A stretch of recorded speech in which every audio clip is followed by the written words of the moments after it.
At that moment, a student suddenly burst through the door and rushed into the meeting room, out of breath, shouting, "President!" He quickly announced, "Professor Vinci, the club's advisor, wants to see you. He says we need to revise the report and declare that Hound is the villain."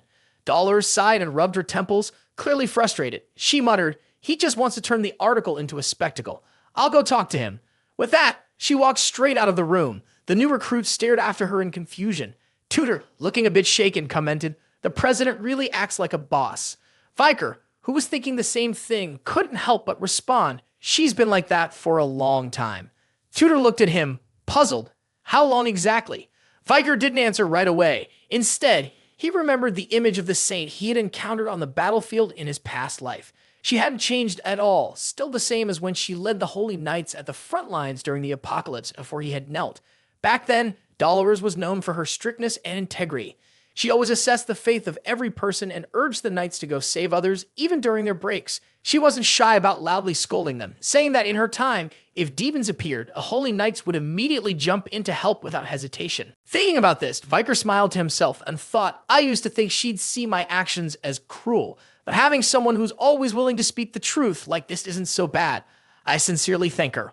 St. Dolores had gone to argue with Professor Vinci without holding back. She had only one goal, to protect and defend what was right.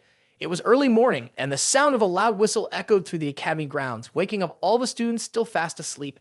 PG jerked awake when he heard the whistle and wiped his face in frustration. As he sluggishly sat up, struggling to fight off sleep, Viker was already up. He casually greeted his roommate. "Good morning, PG." PG rubbed his eyes, stretched, and groggily replied, "Good morning, Viker." He was still half asleep, but Viker had already started getting ready for the morning exercises. At the academy, everyone had to wake up at 6 a.m. When the bell rang, students had to head to the training area near the dorms. After that, they would exercise with a teacher standing at the front to manage the session. They began the day with a light jog. After morning exercise, the students all go their separate ways. Some head back to catch up on sleep, some go to shower, and some head straight to the cafeteria. PG, feeling exhausted, let out a sigh as he made his way back to the dorm. He complained, "I think my brain would work better if I could just sleep through morning exercise." Viker, more serious, reminded him, "PG, exercise actually helps make your brain sharper." But PG just groaned, "You don't need to tell me what's right." As they walked down the hallway, they ran into Tutor and Sancho. Tutor immediately teased Viker, "If you can't even show some sympathy, how are you ever going to get the girls to like you? You should pay a little attention to PG." PG grumbled, "No need." The four of them walked together to their room. Tutor turned to the group again and asked, "Anyone free this weekend? Let's go to the city and hang out." PG eagerly replied, "Sounds good. I want to buy a book." Sancho quickly agreed, "I also want to try a new restaurant." Seeing that Viker still remained silent, they turned to ask him, "What about you, Viker?" He glanced at his friends, answering in a detached tone, "I have to volunteer this weekend." Sancho, surprised, asked, "Volunteer?" PG sighed and answered for him, "Viker lost a lot of points." Hearing this, Tutor smirked and chuckled. Levy guessed, it's Professor Vinci again, right? Even when Viker does nothing, that guy notices everything. At these words, Viker chose to remain silent. He coldly told them, "You best go ahead and have fun." Even though his tone was indifferent and he clearly wanted some space, his three friends still followed him without hesitation. Tutor clicked his tongue and said, "Volunteering doesn't sound too bad." PG quickly chimed in, "How could we leave our friend behind? We'll go with you, Viker." Even Sancho changed his mind and added, "The more the merrier." Tutor and Sancho quietly followed behind Viker. Suddenly, Tutor seemed deep in thought and muttered, "That's strange." Sancho, curious, asked, "What do you mean?" Tutor glanced at Viker. He whispered in reply, "When I'm around Viker, I just can't help but get drawn to him, like he's my older brother or something." Sancho nodded in agreement. "He's quiet, but there's something about him that's really magnetic. Even when I was a mercenary, people like him are born leaders." PG overheard the conversation between the two friends. He glanced at Viker, secretly admiring him and thinking to himself, "Viker is awesome." A guy walked by holding two girls in his arms. The group kept walking. PG was lost in thought about Viker. Even people like Tutor for the Dom Quixote family or Sancho, the transfer student from the Northern Mercenary Guild, had approached him first. Viker is also really kind. He helped me out during the welcome party when I was struggling. He's perfect at both academics and physical training. PG tried to pick up the pace, moving closer to Viker. He stole a quick glance at him, smiling to himself. "When I'm with Viker, I feel like I can do anything."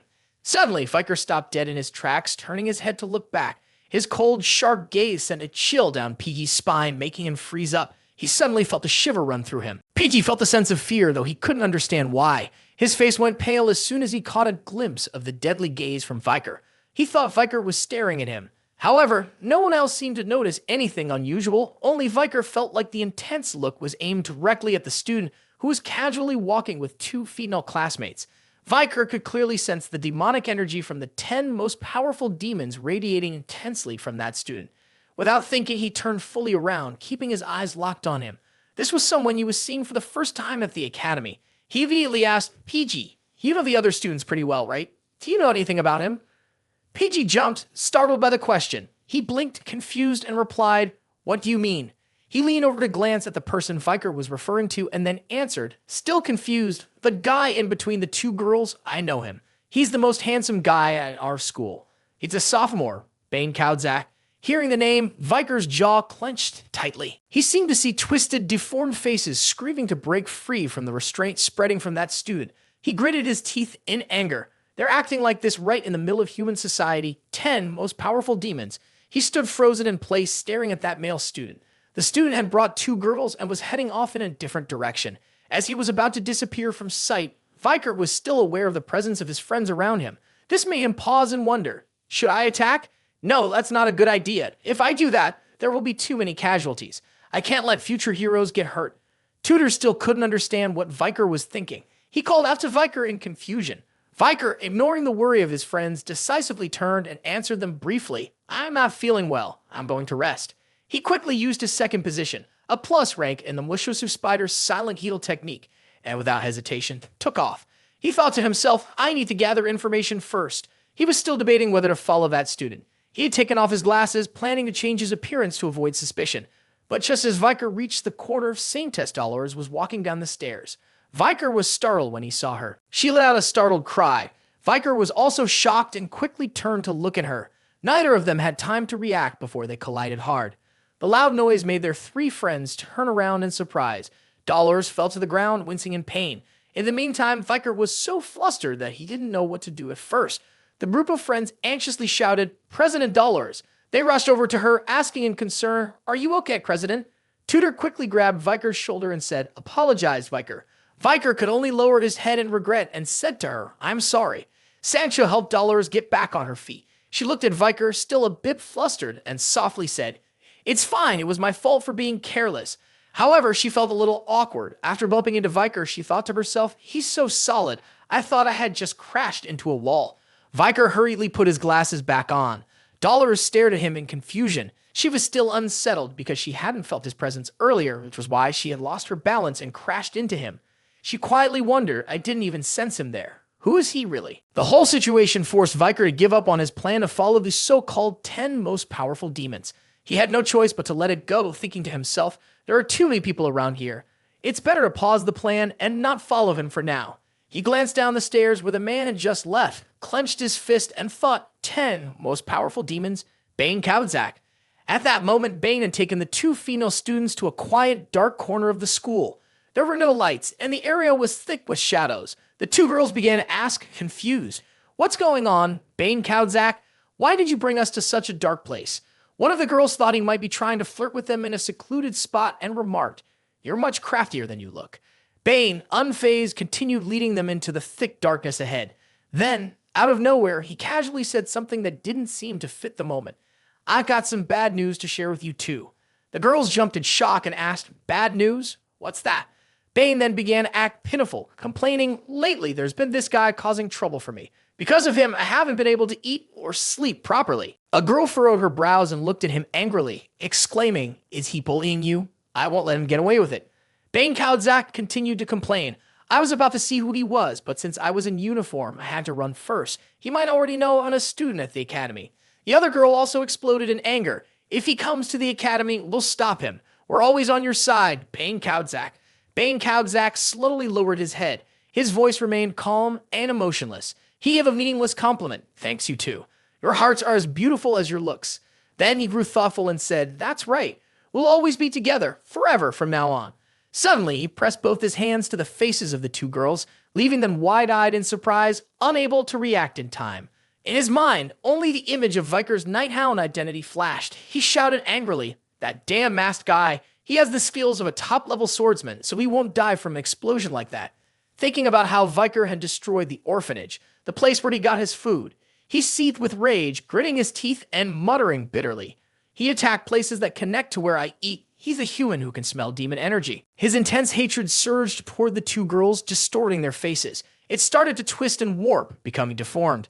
The two girls were horrified, groaning Bane. Their faces gradually faded away as he pulled their features into his own body. His eyes had changed. In his eyes, everything had turned pitch black like the demon Andromelius, and his pupils shifted to a strange, eerie green. He muttered angrily, so he might be connected to Andromelius' death. As the features of the two girls merged with his own, their faces began to shift. Their eyes were wide open, filled with terror and tears. The girls cried out in fear, their voices trembling, "Help us, we're so scared." He ignored their cries. He was one of the 10 most powerful demons, the ninth corpse, Dantalion. Viker remained silent amid the murmurs surrounding him.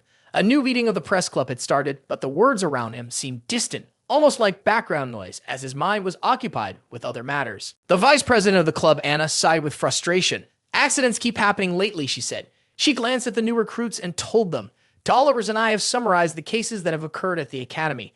Right now, we don't have enough people available for a live stream, so the first-year students need to pitch in, pick a case, gather information, write a report, and hand it in to us." Dollar, sitting next to Anna, was still focused on an article. She had left this task entirely to Anna. The students began reading through the articles spread across the table. PG, feeling a little nervous, thought to herself, "This will be my first article since joining Lucian." But Anna read for a while and then couldn't help but exclaim, "Look at this! There are so many cases. What in the world is going on in the capital?" The stack of reports on the table was filled with news about serious ongoing cases. Terrorist threat. A terrorist had warned that he would poison the river in Venetia, the capital of rock. Missing actor. A theater actor, Mr. B, had disappeared on his way home after a play. It was highly likely that an obsessed fan was responsible. Mystery murder case. The head of a prominent family had gone missing. The anonymous killer, a murderer who would harm countless people on the streets, would be executed soon. He said he didn't do it and kept begging that he had changed. The number of missing people was rising quickly, and the disappearances in Venetia were spiking. Who was the suspect? Could it be the Night Hound behind it all? Viker suddenly noticed an article. He picked up the newspaper and read it carefully. There had been a disappearance at the academy. 3 students were missing. These 3 always stuck together, so there were plenty of witnesses. Could they have run away because of love? Viker recognized the people mentioned in the article with just a quick glance. He clenched his teeth in anger. The student in the photo was Bane Kaudzak, and the other 2 were almost certainly the 2 girls who had been with him that day. Viker muttered to himself, fuming, a 10 most powerful demon. That night, the city was deep in sleep.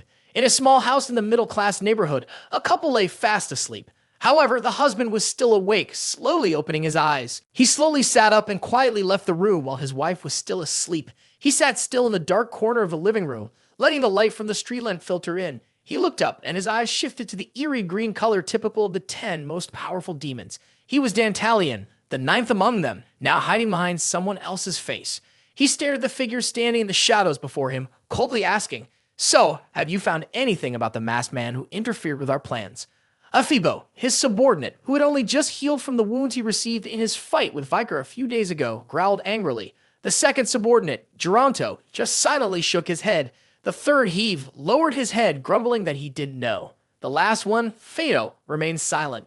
Dantalion seemed frustrated. He stroked his chin, muttering, "Since that day, we haven't seen that mask again. He must be careful." He looked up at his subordinate's side and said, "Well, we'll just have to expand our search." He raised his hand, his fingers twisting and contorting into strange, unnatural shapes. 4 of the henchmen were suddenly thrown back when the demon shot something from its hand at them. Their faces twisted, slowly deforming as their features melted away. Damsel announced, "I will share my face with you." He glanced at the 4 men, now looking almost human, and ordered, "Go to a brighter place and find that guy wearing the gas mask." Just then, the door to the room swung open. The wife of the man the demon had taken over unexpectedly appeared. Still caught in the middle of his conversation with the henchman, she stared at the strangers in her house and called out, "Honey." Looking at the unfamiliar faces around her, she turned to the man she thought was her husband and asked, "What are you doing so early? Who are these people?" The demon glanced at her, his face emotionless and unchanged. He closed his eyes for a moment, clearly irritated, and muttered, "I wanted to enjoy that living face a bit longer, but I have no other choice." Coldly, he reminded Fido, "Don't touch her face." The wife was still in a daze, unable to understand what was happening. when one of his henchmen suddenly charged toward the poor girl. In an instant, he pressed the blade of his sword to her throat.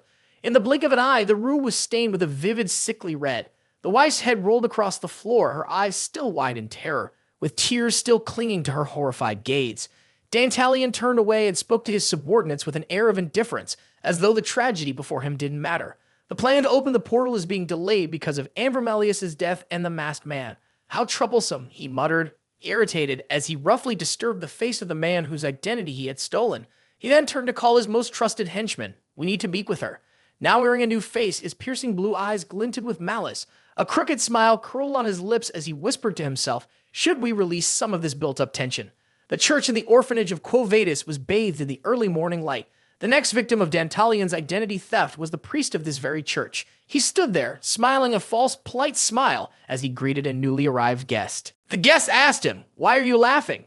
He slyly responded, "Is it not allowed for me to laugh?" He looked at his guest, the beautiful Saint Dolores, and gave her a flattering compliment.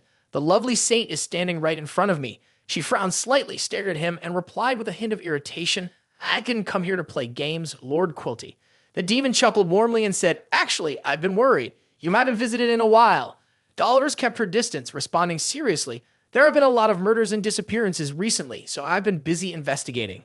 The demon maintained his polite, composed demeanor. In a comforting tone, he said, "It seems like your work at the Academy's club is really keeping you busy.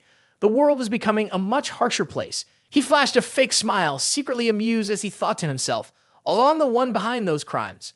Dolores felt uneasy at his insincere smile. She took a moment to size up the man before her. Quilty Lun Indulgentia, head of the Indulgentia family, a branch of the Quo Vadis family. Currently, they were volunteering and managing resources for Quo Vadis at orphanages, monasteries, and hospitals. But they were also backing a system that absolved the wealthy of their crimes, wiping away their sins. This two-faced man was definitely hiding something. Seeing Dolores silently staring at him with an expression that showed no trace of doubt, the demon stepped closer and, feigning an innocent smile, asked, "So why do you feel the need to talk to me?" Dolores gathered her composure. She looked him directly in the eye with determination and said, "I'm here to demand the abolition of the pardon system to eliminate the idea that a person's sins can be wiped away simply because they are wealthy. It's wrong." Dantalion shot a glance at the Saintess, his eyes showing a hint of disdain. He coldly responded, "What's wrong with that? Pardoning sins is a policy the church has followed for as long as anyone can remember. Isn't donating a large sum of money punishment enough?" Dolores glared at him, clearly upset, and rebutted, "Sins are something that must be confessed to the divine and deserve a fitting punishment before forgiveness can be granted." She fixed him with a firm gaze and with absolute certainty declared, "Those who are pardoned will never be saved." Indeed, the aura of a saint radiated from Dolores, as powerful and undeniable as a declaration from God himself. Her statement left Dantalion stunned and speechless. He had no words to counter it. Frustrated, he turned away and walked off, replying coldly, "I'm just following the teachings of the church. I think it's best if you speak with your father, Cardinal." He hurriedly dismissed her. "Please return. I heard the Academy students will be volunteering today. There's no need to discuss the Quo Vadis family in front of your juniors." Dolores turned her back to leave, but before going, she reminded him, "Then I will return later. We will continue this discussion." She hadn't even stepped out of the chapel, where the demon could no longer hold back. His face twisted into a grotesque, devilish expression. His strange green eyes never stopped watching Dolores. Inside his mind, only one thought screamed, "Beautiful, so beautiful." The wholly pure face of Dolores ignited a burning desire to possess her. He bit his lips so hard that it bled, struggling to control the overwhelming urge within him. He quickly reminded himself, "I almost gave in to the temptation and took that face for myself, but I must hold back." He recalled the wholly, breathtakingly beautiful face of Dolores and, feeling a surge of excitement, silently thought to himself, "The Saintess is the most beautiful thing I have ever found in this world. I want to capture that face, especially the look of despair when chaos consumes this world." He hugged his own trembling body, feeling a chill run through him. A strange eye appeared on the back of his head, staring intently at where Dolores had just stood. He was filled with excitement and silently screamed, "We need to open the gate as soon as possible. The end must come swiftly." Viker had arrived at the orphanage. He stood hesitantly at the gate, staring at the church inside and wondering to himself, "Is this the place?" The orphanage that Cindy Windy had found after analyzing Andromalius' notebook was highly likely connected to the 10 most powerful demons. The orphanage was managed by the Quo Vadis family. He looked up at the family's flag waving atop the tower and thought, "Is this property owned by the Quo Vadis family?" He quietly pondered his own family already had the 10th demon, Andromalius, hidden under the guise of Seth. Now, the evidence regarding a 9th demon has led me to the next family among the 7 great families. He thought further, if demons are taking root in the Ironblood family and the Holy Divine family, it's highly likely other families are the same. This thought weighs heavily on me. After the explosion, Night Hound became a figure of great attention, so I decided to volunteer as an excuse to slowly investigate the students. However, Viker's plan fell apart when some unexpected friends showed up. Sancho, Tutor, and Piggy had followed him here. They were even excited, shouting, "Is this the orphanage where we're going to volunteer?" Tutor threw an arm around Viker's shoulders, grinning as he asked, "Are you happy to have friends who are willing to volunteer with you?" Viker sighed in frustration. "I didn't tell you guys to come." He let out a long, tired breath. In this unexpected situation, all he could do was silently grumble. This is a hassle. Meanwhile, in the orphanage's church, Dolores was leaving, still filled with doubt about Father Quilty. What she didn't know was that the priest was already dead. The man wearing his face, grinning with malicious intent, was a demon named Dantalion. The Academy's 10-day holiday has begun. This golden break combines the school's anniversary, the Lunsek's Easter, and the weekends. Students can either tour the capital or go home to visit family during the holiday. However, not all students are enjoying the break. Among them are 3 boys from Colossal Academy. They gave up their plans to visit the capital and instead followed Viker to volunteer at the city's orphanage. They stuck close to him, complaining, "Viker, you should be grateful. We didn't take the break and came here instead." Tutor joked, "We need to do volunteer work to meet the required hours." Our buddy Sanko agrees too, and going now isn't so bad. Little Piggy trailed behind Viker and added, "I like volunteering, so it's no big deal." Despite the unnecessary enthusiasm from the 3 boys, Viker merely replied, "Yeah, thanks." They were on their way to the orphanage. Tutor couldn't help but marvel at the lavish architecture inside. He looked around impressed. Is this the Indulgentia orphanage? It really is the largest orphanage in the capital. Just like they say, he said with a tone of admiration. PG immediately got excited and began sharing what he learned. The principal here is the founder of the orphanage fund, and he's also an adjunct professor at the academy. Sancho, surprised, asked the principal, "Who is that?" PG quickly pointed to a picture on the wall and smiled. "It's the person in that picture over there. Quilty Lun Indulgentia." The group of students stopped and looked up at the portrait of the orphanage's principal, which was hung in the most prominent spot along the hallway. PG explained he's the head of the Indulgentia family and the maternal side of the Quavitas family. He's very well known and influential in the Lund Church. Then PG seemed to think of something and quickly started chatting with his friends, mentioning the Lund Church. There's been news lately about a conflict between him and St. Dollars because of differences in religious views. Tutor, upon hearing about the conflict, immediately sighed and complained, "I don't want to get involved in a battle between families." Behind them, Viker silently absorbed the information from PG while staring at the picture of the orphanage's headmaster. He couldn't take his eyes off the photo, trying to memorize the man's face, and muttered thoughtfully, "The famous headmaster of an orphanage, huh? I'll get to know what kind of person he is when I meet him." The early morning sunlight streamed into the photo, almost adding a sense of integrity to the man in the picture. However, Viker still had no idea. The man in the photo had already been possessed by a demon. Meanwhile, the volunteer students from the Colossal Academy gathered inside the orphanage's church. A nun stood before the orphan children, happily announcing that the volunteers would be their teachers for the next 10 days. Smiling, the nun addressed the students, saying, "If you take good care of the children, they will never forget your kindness. Treat them with the love of a parent." The nun's sincere words didn't quite reach Viker's 3 friends. At that moment, they were still stunned, distracted by something else. They turned to the side and froze when they saw their classmates, Sinclair and Bianca, also here. Tutor, confused, asked, "But why are Bianca and Sinclair here?" Bianca shot him a glare full of frustration at his question. She felt like he was mocking her, so she snapped back, "We're here volunteering."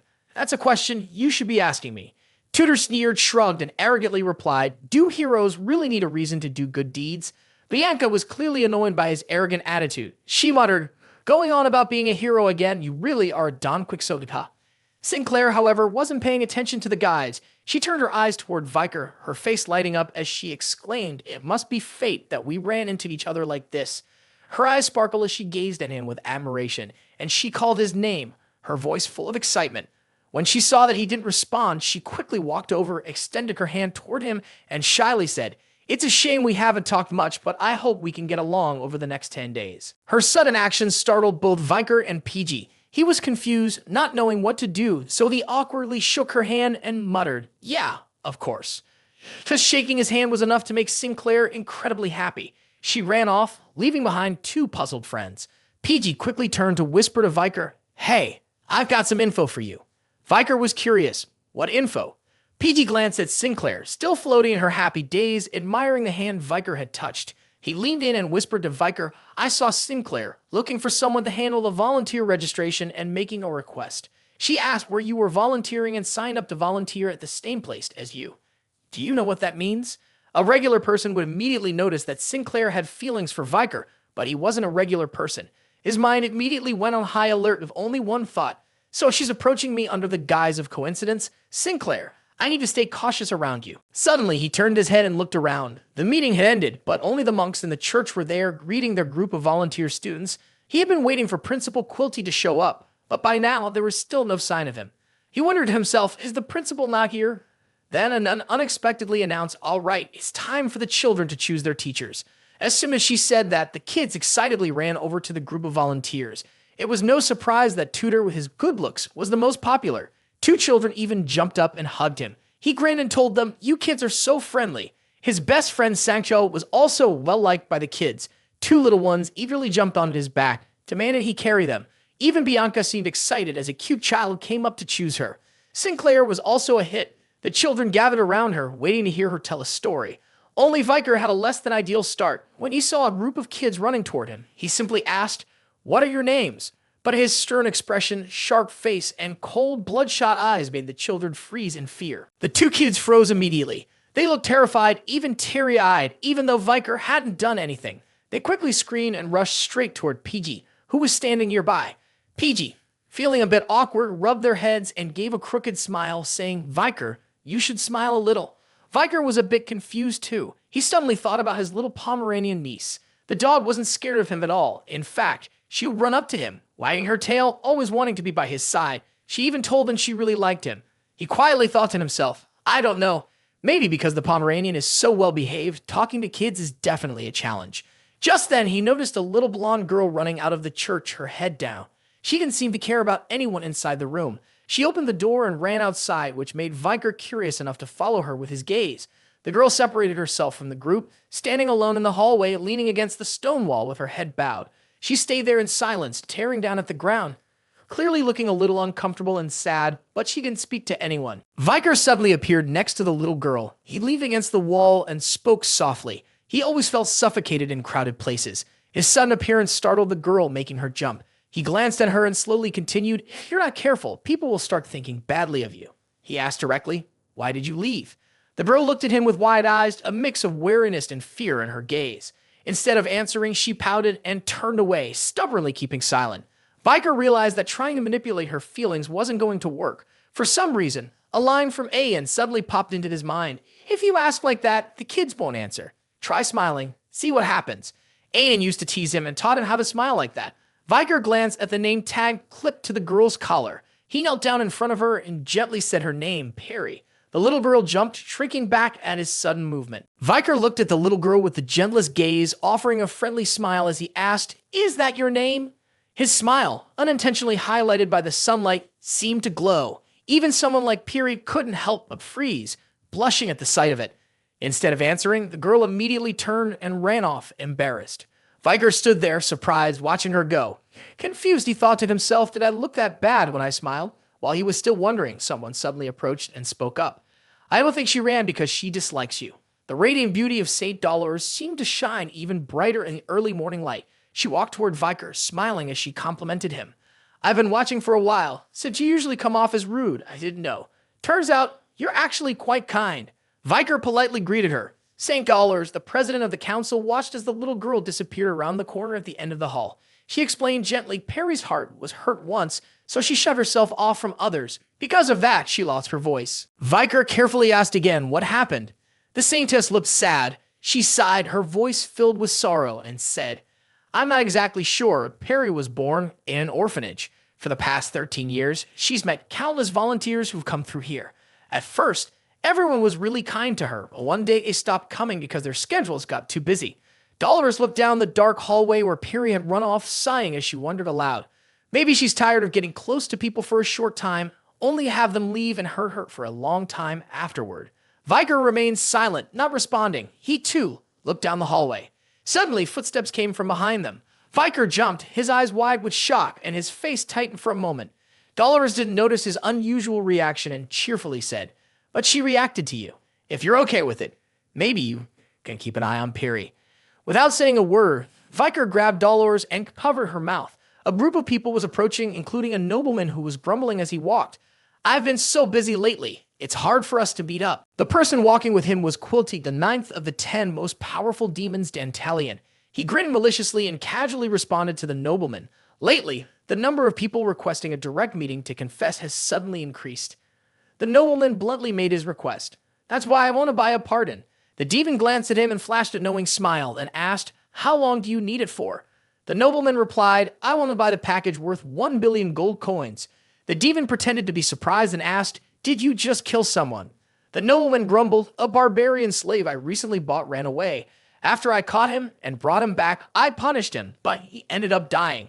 Viker and Dollars were hiding right behind the stone wall where they overheard the conversation. Right behind them was the demon Hugo in human form. They didn't realize that the two were there and continued talking casually. "Just because you killed a slave, you're buying a pardon for 1 billion gold coins?"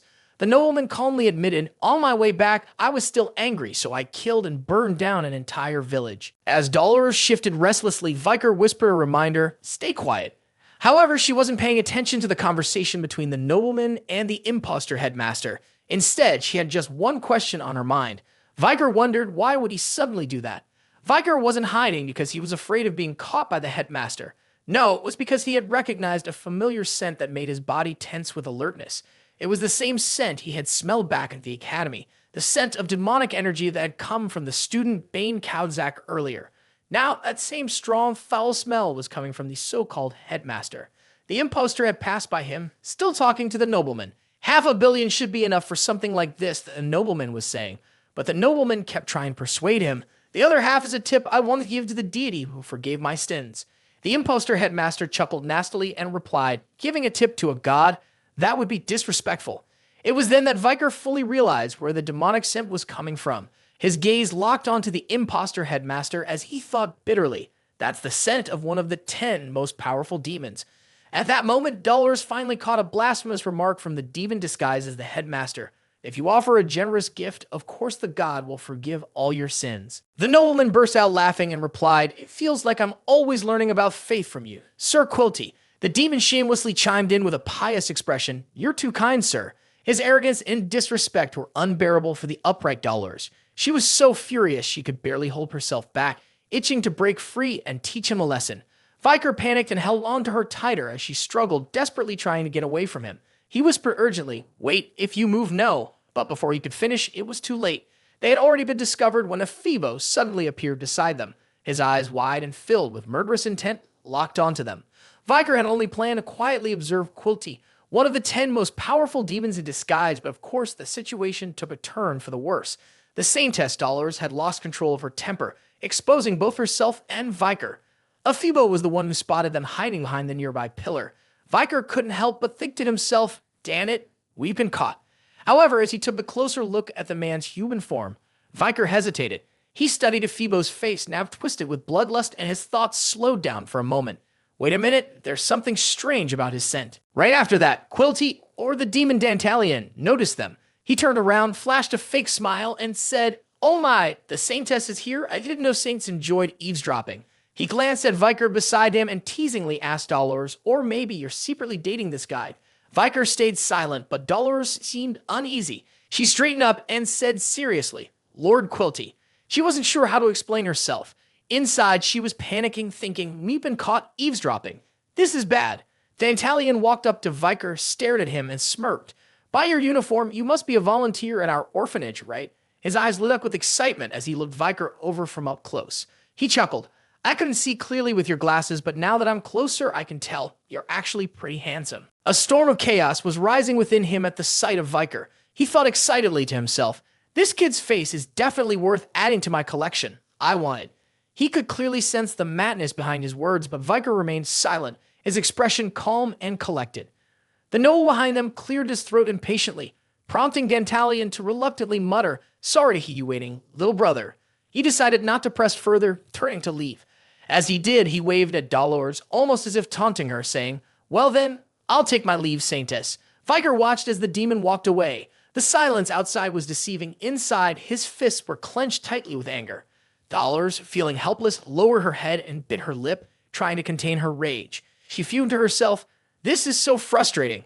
I see him openly selling indulgences and insulting the gods, and yet there's nothing I can do about it."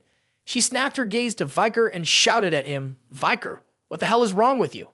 But when she looked up at his face, she froze, taken aback. She couldn't continue her accusations. He responded in a flat, emotionless tone, "Sorry if my actions upset you. I'll be more careful next time." Without waiting for her response, he turned and walked away, leaving behind a simple line, "I've been gone for a while, so I'll head back first." Dolores stood there, stunned, watching him go. Her eyes widened in surprise, and her mind raced, trying to make sense of what had just happened. Viker seemed angry. She kept staring at Viker's retreating figure. He walked with determination, showing no sign of emotion, yet with each step, there was an unmistakable anger that he couldn't hide.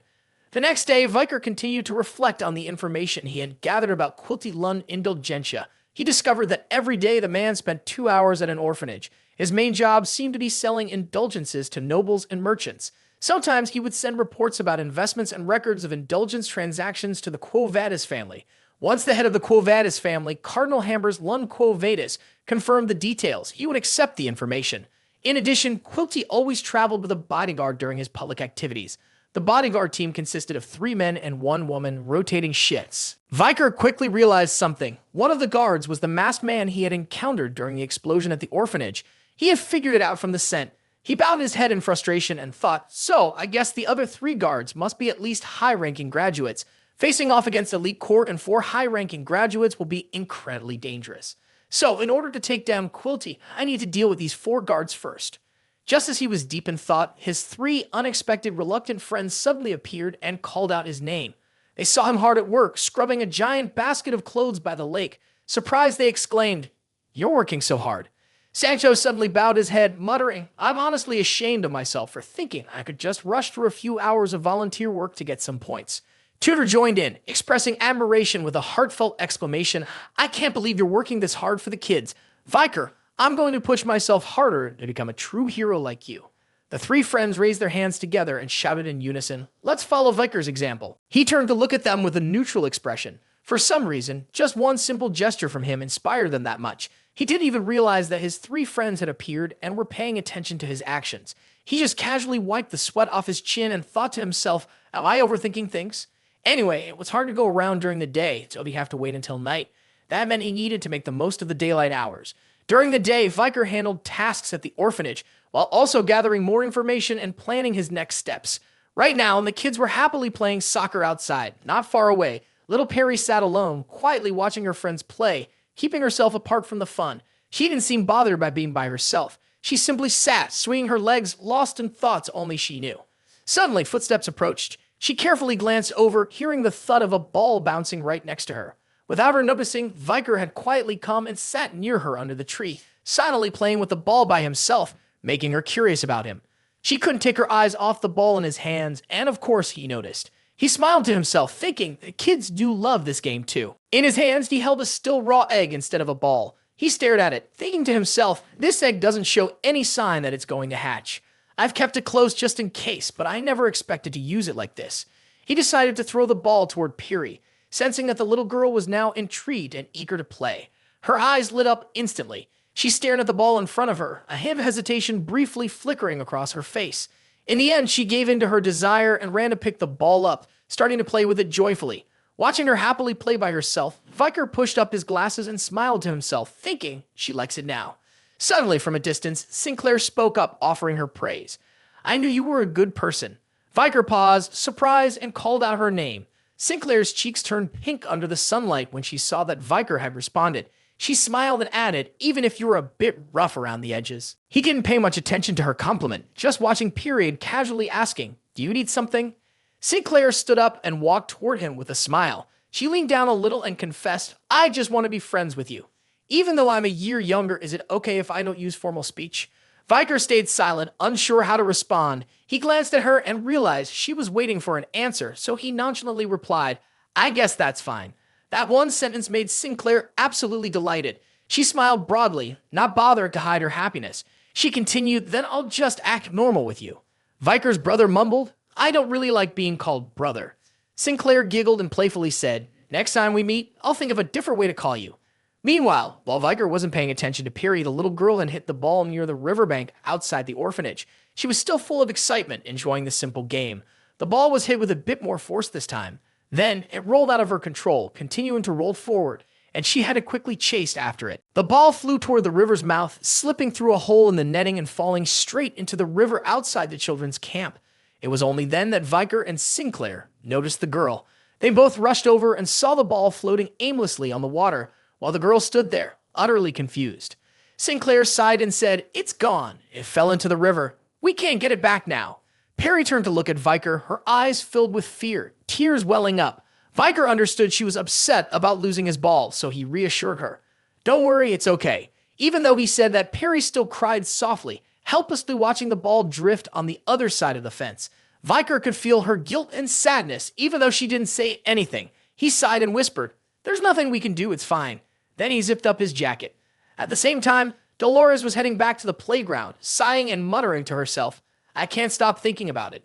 She still hadn't shaken the questions swirling in her mind about Viker. She remembered the first club meeting when he had declared that the Night Hound was a villain without morals. Dolores had been so angry and had disliked him ever since. She quietly thought to herself that she didn't have a good impression of him because he judged others based on his biases. Plus, his behavior was so bad that he got points deducted and had to do volunteer work.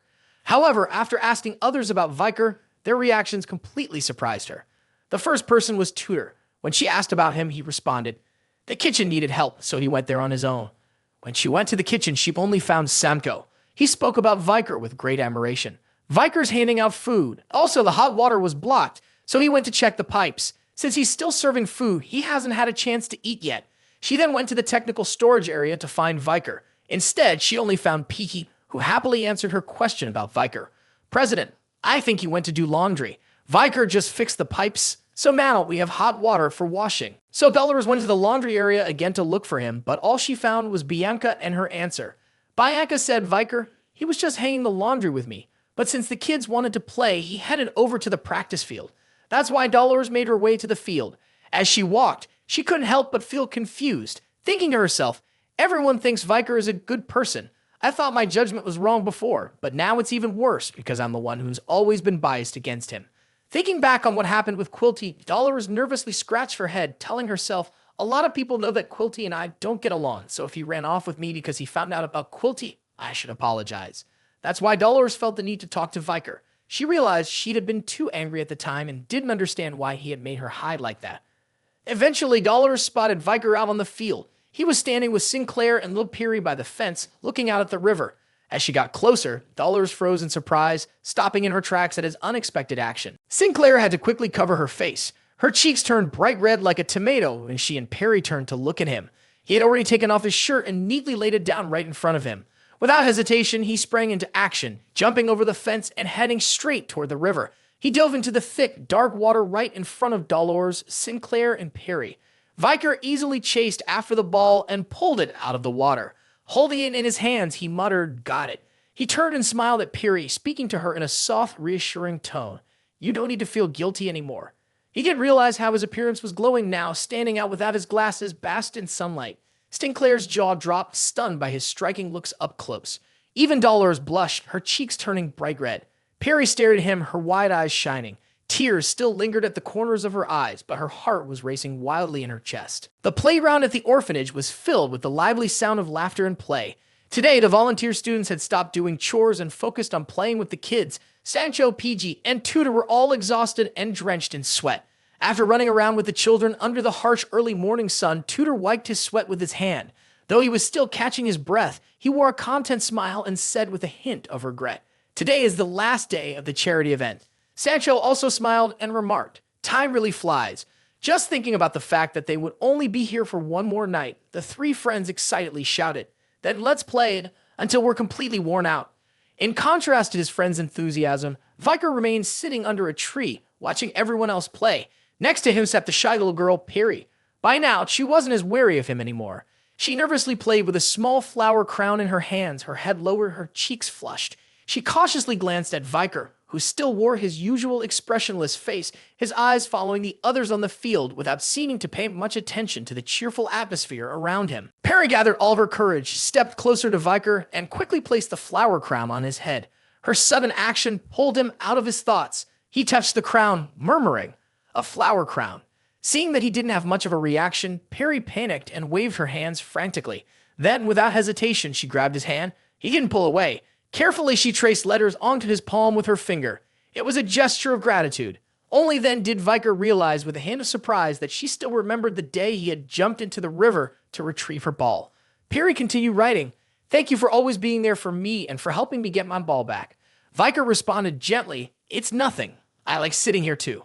Hearing that, Peri giggled with delight. But soon after, she hesitated, as if struggling with what she wanted to say next. Her finger hovered in the air for a moment. Then, as if making up her mind, she continued writing, "Can we meet again?" After finishing her question, Peri looked up at Viker with wide, shimmering eyes, filled with hope, yet tinged with a bit of nervousness. Seeing the expression on the girl's face, Viker was immediately reminded of what Saint Dolores had told him when he failed to make friends with Peri. At first, everyone is friendly and approaches her, but then in one day, they stop coming because they get too busy. Maybe she gets tired of connecting with people for just a short time, only to feel sad when they don't return. Viker didn't respond. Peri, once again feeling down, sat beside him, her head lowered, too sad to even pout. Seeing the poor girl like that, Viker grew quiet as he thought about her question. When hunting demons, you have to be ready to sacrifice yourself at any moment. "I can't promise I'll come back," he had said. Yet, despite thinking this way, a completely different answer slipped out of Viker's mouth. "We'll meet again." Peri was so surprised that her eyes widened in shock. She quickly turned to look at him. Though his attitude remained cold and distant, with no trace of warmth or friendliness, he had made a firm promise. He promised that if he had a tomorrow, he would return. Although Peri didn't fully understand everything he said, just hearing that promise was enough to fill her with joy. She immediately broke into the brightest smile, wiping away all the hesitation and sadness she had felt in the past few days. Without a second thought, she replied, "I'll wait for you." His response, though, made her correct herself. "It's uncle, not he." Even though Viker still maintained respectful distance from Peri, an unbreakable bond had formed between them. On that final day at the Indulgentia orphanage, all the volunteers gathered in the main hall. Meanwhile, Vi's classmates were still wiping away tears after listening to the headmaster's empty speech to the orphan children living there. Though the time they spent with the children was short, it was incredibly meaningful. Through this experience, the children had felt what it was like to have parents, and that sense of belonging began to fill the emptiness in their hearts. The ninth of the 10 most powerful demons, Dantalion disguised as Pastor Quilty, wore a fake smile and continued his manipulation with a shameless declaration masked as kindness. If these children grow up to be good people, it's all thanks to the volunteers like you. All right, with all the love you've received from the children over the past 10 days, please share it with them. After finishing his words, he happily stretched out his hand toward the donation box that a monk had just pushed in. While Viker's friends were deeply moved, so much so that his friend PG burst into tears. Viker, on the other hand, stared at him with a blank expression and whispered, "Finally, he shows up." Viker huddled close, hiding behind Sanko's large frame. He silently adjusted his glasses and quietly observed the demon in front of him. Irritated as he thought to himself, is he really talking about kindness with such a wicked heart? He's cleverly stirring up feelings of respect and gratitude for their parents, then asking the students for charity money. His gaze shifted to the 4 bodyguards, 4 high-ranking demons disguised as humans, standing guard behind Dantalion. He thought to himself, he's brought all 4 bodyguards with him. That makes attacking him quite troublesome. His eyes narrowed, filled with hatred and fury, locked on Dantalion. He muttered under his breath, "But I can't just let him do whatever he wants." Looking at the fake, overjoyed smile on the demon's face, Viker quietly began to calculate, knowing everything was in place. Just as planned, today he would hunt the 10 most powerful demons. Gold coins were continuously dropped into the charity box. The students stood in a long line, each one eager and willing to contribute. Meanwhile, Viker quietly stood to the side, doing nothing. Seeing this, Sinkle quickly walked over and asked with curiosity, "Aren't you going to donate?" Viker answered bluntly, "I don't have any money." Her response was stunned. "No money? Why? You're a student, right?" Viker didn't reply to her and only thought to himself, "Of course I don't have any money for those demons." At that moment, he noticed that Sinkle had changed the way she addressed him. He was puzzled. "Viker now. Last time, she complained when I called her sister, but I didn't expect her to actually come up with a different way to address me." Sinkle smiled innocently and responded, "I told you I'd come up with a new name for you. Despite her excitement, Viker remained indifferent and simply said, "Up to you." Single, seeing that only Viker wasn't participating in the charity, wasn't ready to give up. She asked again, "But aren't you being too cold? If we have enough, shouldn't we be helping the children?" Even though she was pressing him, Viker still responded coldly. Parents aren't really necessary. He thought about his own life and continued, almost like a robot. Kids might need their parents' help while growing up, but when it comes to facing the world, it's all about relying on your own strength. Viker didn't expect that such a simple answer from him would leave Sinclair silent and moved. She looked at him with deep sympathy and said softly, "Viker." She suddenly grabbed his hand, carefully holding it and gazing at him with concern. "You must have had a really hard time."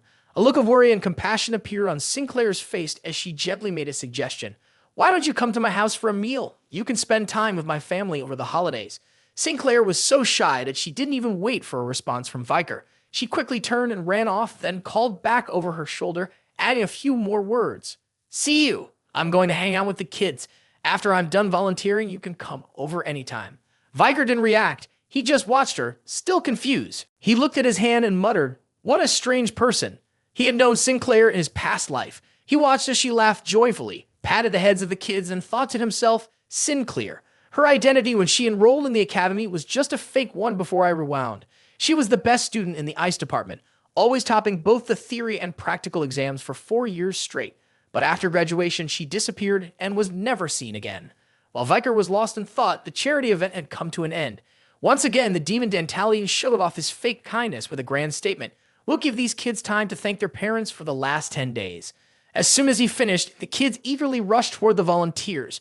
Tutor swooped down to embrace the child he was closest to. The child cried and promised, "Tutor, I swear, until I become a great hero, I'll come here every week. Even after I become a hero, I'll still come." Sancho gently knelt down and patted the head of the child who was feeling sad about the upcoming separation.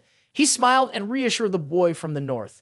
"Children are the most precious thing, and they are the future. The future of the Empire rests on your shoulders. Try your best." PG, sensitive as always, couldn't hold back his tears. He sobbed quietly while speaking to the other children. "I'll definitely come back, and next time, I'll bring some delicious food for you too." Even Bianca, who was usually so strong, had tears in her eyes as she comforted a little girl who was crying softly.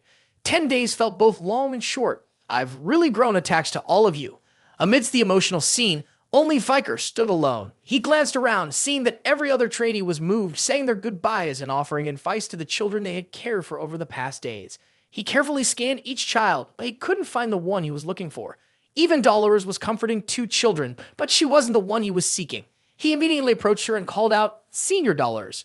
Just hearing Viker's voice made the Saintess jump. Her cheeks turned red, though she didn't realize it. She glanced behind her, surprised, and called out, "Viker." He seemed tense and asked her in a cold tone, "I have a question, but for some reason, even though I'm being serious, all Dolores can think of is the moment I jumped into the river to grab the ball for Peri, showing off my handsome face without my glasses." She panicked internally, thinking, why do I keep remembering that day? Before she could respond, Viker asked directly, "Have you seen Peri anywhere?" Dolores snapped back to reality and, confused, asked, "Peri? Which Peri?" The teacher glanced around, startled, and said, "Now that I think about it, I haven't seen her either." The 2 children standing next to her were surprised and exclaimed, "That's weird. I just saw her this morning." That one sentence sent an unsettling feeling through Viker, making his spine tingle with dread. Without another word, he turned and walked away, coldly saying, "So you don't know either. Sorry to bother you." Dolores thought he might be angry with her. She hurried after him, calling his name, but got no response. At that moment, all he could remember was Peri's bright smile from earlier that morning. Worry filled his mind as he wondered, has Peri not come? Please don't tell me. He felt his body go cold, his eyes immediately darting toward the suspect. The room now seemed to be just him and the fake principal. He could clearly see the man's eyes narrowing with cunning and his malicious, sinister grin. A demonic aura radiated from him, rising in thick waves. The man was staring right at him, his expression one of twisted satisfaction and delight that he didn't even try to hide. Realizing this, a surge of fury filled his body, mixed with a cold shiver of embarrassment. He glared at the man as if something had just clicked. The man had already done something to Peri. On the final night at the volunteer camp, the full moon hung high, hidden behind thick clouds that cast a gloomy shadow over the orphanage. The students were deep in sleep, with Tutor even muttering in his sleep, showing signs of reluctance at the thought of leaving. Viker's bed was empty. This was his last chance to hunt demons. At the children's dormitory in the Indulgentia orphanage, the building was also shrouded in the quiet of night. 4 high-ranking demons began a patrol, embarking on their ominous journey. They split at a crossroads, 4 figures heading off in 4 different directions. A Phoebo fully armed walked down a hallway, patrolling quietly through the thick, dim night. Suddenly, the shadow of a night hound appeared along with a crow-shaped gas mask, slipping quietly behind him. Its red eyes glowed ominously. Phoebo immediately turned his head, sensing a vague presence, but when he looked, no one was there. He fell silent, his eyes sharp with alertness. Just as he turned, Viker was standing right in front of him, causing Phoebo to jump in surprise. Viker looked at him, bluntly asking, "I want to ask you one thing. Where are the children being used as food for the demons kept?" Phoebo didn't say a word. In a panic, he swung his arm, pulling out his weapon. He now had a heavy iron mace, and he wasn't hesitant to swing it straight at Viker. But this time, he wouldn't have a chance to face him head-on. Before he could even complete his swing, his head was already gripped firmly in Viker's hand, detached from his body. The shock was clear on his face. Viker grabbed the man's hair, making his head hang loosely. He clicked his tongue, almost in a detached way. "All right, you can't talk, can you?" He glanced at the Beelzebub sword in his hand, its red glow flickering as it slowly drained the demon's blood. Coldly, he muttered to himself, "I don't have time to play with you." Realizing he wouldn't get any useful information from the man, Viker finished him off without hesitation. He held the severed head by the hair and walked away, leaving the lifeless body behind. Suddenly, he noticed something strange about the head in his hand. It was smoking heavily and slowly starting to distort. The skin was melting off, as though it was decaying. Within moments, the skull detached from the skin and hair, rolling loosely at his feet.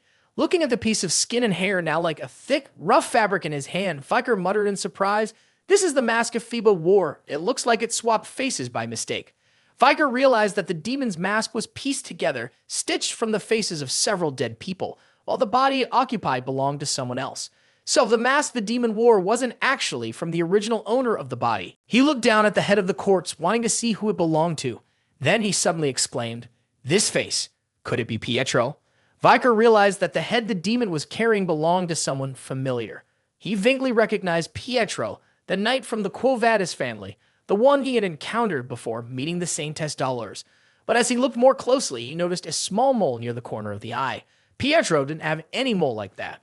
Viker suddenly remembered an event from his past life. When he had met Pietro on the battlefield and spoken with him, he had thought to himself, "Before I rewound, Pietro used to talk about his missing brother. I thought he disappeared after entering internal training." Viker fell silent. It seemed his disappearance hadn't been because of the internal training, but because he had turned into an undead servant of the demons. With this realization, his eyes lit up. He was starting to see the bigger picture and understand the presence of the demons. Viker turned his gaze toward the end of the hallway where 2 more demons appeared and coldly asked, "If that's the case, then you too must be people I know as well." Based on what he already knew, the 4 demons following Dantalion were hiding inside the bodies of people who had been killed. Their faces were makeshift masks stitched together from parts of others, which is why he couldn't recognize the identity of the deceased. The 2 new demons that had arrived were the same. They remained silent, glaring at him with hostility. Of course, they couldn't respond, only silently adopting a battle stance, ready for the fight. Viker didn't say another word. He immediately charged forward, wielding the glowing red Beelzebub sword. The red blood on the blade danced as Viker closed the distance between himself and the 2 demons. With one decisive swing, he struck at them. However, they were faster and vanished right before his eyes. They launched their counterattack. Fano came down from above, while he charged from below, trapping Viker in the middle. A loud explosion rang out as their attacks collided. In a nearby prayer room, on this quiet night, the statue of the goddess remained illuminated by the moonlight. Dolores was praying, her hands clasped in reverence as she murmured, "Oh, great goddess who reigns in the heavens, may your name be blessed, may you rule, and may your will be done on earth as it is in heaven." Dolores stood still at the base of the statue, whispering the rest of her prayer. "Forgive us our sins, as we forgive those who sin against us. Leave us not into temptation, but deliver us from evil." For some reason, even though she had her eyes closed in prayer, Dolores couldn't shake the image of Viker from that day when he had taken off his shirt and jumped into the river to rescue little Peri's ball. She began to blush and felt panicked, unable to push the image of him from her mind. The memory only seemed to grow clearer, and she couldn't forget the way Viker looked from that angle, almost like some kind of divine figure. Panicking, she cupped her flushed face in her hands, whispering to herself in fear, "Why can't I stop thinking about him in that moment?" Feeling unable to face the sacred statue anymore, Dolores quickly turned and walked away. She tried to calm herself, taking a deep breath. "Dolores, Viker is just a kind young man, that's all." But for some reason, a strange sense of familiarity tugged at her. Something about Viker reminded her of a night hound. She pressed her hand against her chest, trying to steady her racing heart, confused as she asked herself, "What's going on? Why does this feel so familiar?" Just then, she passed by the hallway where Viker was fighting two demons. She jumped in surprise and turned her head when she heard an explosion, seeing a figure leap out from the chaos. She immediately recognized the mask of the Night Hound and gasped, "That protective mask. Is it the Night Hound?" Dolores froze, her eyes wide, unsure of how to react. She also noticed Viker's opponents, two figures she recognized as the bodyguards of Headmaster Quilty. What she didn't know was that they were actually demons in disguise. Dolores felt a wave of confusion. Why was the Night Hound here? But more importantly, why was he fighting Quilty's bodyguards? Without thinking much, Dolores shouted, "Night Hound." Viker froze, startled by the sound of his name. He turned quickly, exclaiming, "The Saintess." But that brief moment of distraction was enough. He was struck by a heavy blow from the demons. Viker was sent flying backward, crashing to the ground near the statue of the goddess Lun. Only then did Dolores panic, realizing he'd been attacked. She hurriedly stepped in front of him, arms outstretched, shouting at the two demons charging toward them. "Stop! I don't know what's happening, but if we can just talk this through." Before the Saintess could finish her sentence, she froze, realizing the two guards in front of her were raising their weapons, ready to strike. Dolores shut her eyes tightly, gritting her teeth as she braced herself. She had no combat skills at that moment. Suddenly, Viker's challenge rang out, "Get out of the way, Saintess," and just in time, his sword blocked the demon's blade that was aimed straight at Dolores. However, Viker only had one sword, so he had no choice but to use his arm to take the blow from the other demon. The tip of its blade stabbed directly into his bicep. Dolores gasped, her eyes flying open. She saw Viker taking the hit for her. She anxiously looked at his impaled arm, her voice filled with fear as she shouted, "Night Hound, your arm." He coldly replied, "I'm fine." In the blink of an eye, Viker sliced through the demon's sword, shattering it into pieces. In the blink of an eye, Viker's Beelzebub sword pierced Heave's neck. Seeing Viker attack his own teammate, Pheno yanked his sword out of Viker's arm, furious, and charged forward. Viker quickly made a swift cut, severing Heave's head, and then spun around to chop off Pheno's head as well. Dolores stood frozen, staring in shock as fresh blood splattered everywhere. She shuddered and instinctively wrapped her arms around herself, feeling her spine go cold. The Night Hound in front of her was covered in blood. He looked down at the two bodies piled at his feet, their severed heads rolling nearby. Dolores was so frightened she had to cover her mouth to keep herself from screaming. She instinctively took a step back. Despite not wanting to believe it, the Night Hound had just killed two people right in front of her. Yet she still found herself more concerned for him. She quickly asked, "Night Hound, are you okay?" His hand needed urgent attention. Viker seemed lost in thought, his response cold, "Don't worry about that." He glanced over at the Saintess, a flicker of irritation and doubt in his eyes as he silently wondered, "I didn't plan on running into the Saintess here. What is she doing here in the middle of the night?" At this moment, Dolores finally regained her senses. She stared in shock at the two demons in front of her and nervously asked Viker, "Why did Quilty's guards attack me too? They must know who I am, right?" Viker didn't explain. He simply pointed to the two heads and told her, "Look, it's like the demon's head is smoking and its skin is melting away." Dolores gasped, covering her mouth in panic, trembling as she cried out. When she saw their faces, Viker explained they're undead wearing human masks. Dolores continued to tremble. The fear was so overwhelming that it left her disoriented, unsure of what to do. She fearfully asked Viker, "How could this happen to the people of the Quo Vadis family?" Viker coldly replied, "You should know more about it than I do. After all, you're the Saintess of Quo Vadis." Suddenly, a thought flashed through Dolores' mind. Her eyes widened in horror, and she whispered in shock, "So that means Quilty." As she spoke, the two masks slowly peeled off completely from the heads. Viker stared at the two lifeless heads on the ground, their identities fueling the rage inside him. One of them was someone he knew, a mentor from his childhood in the Baskerville family, Staffordshire Baskerville. Viker glared at the empty face, his anger boiling inside him. It was a familiar face.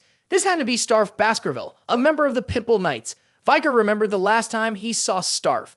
Back then, he had escorted him into the forest to rescue Camus before he encountered the Black Tribe and was captured by them. He recalled how, after he disappeared in the forest, Adolph Moore had testified to clear Starf of any responsibility. But Viker also heard that Starf volunteered for internal training right afterward. He never expected to reunite with Starf under such tragic circumstances. The thought of it filled him with even more rage, and he cursed under his breath when he realized there were more Baskervilles who had fallen at the hands of the 10 most powerful demons. Viker glanced at the other body. He didn't recognize the face, but he noticed a tattoo visible on the corpse's neck.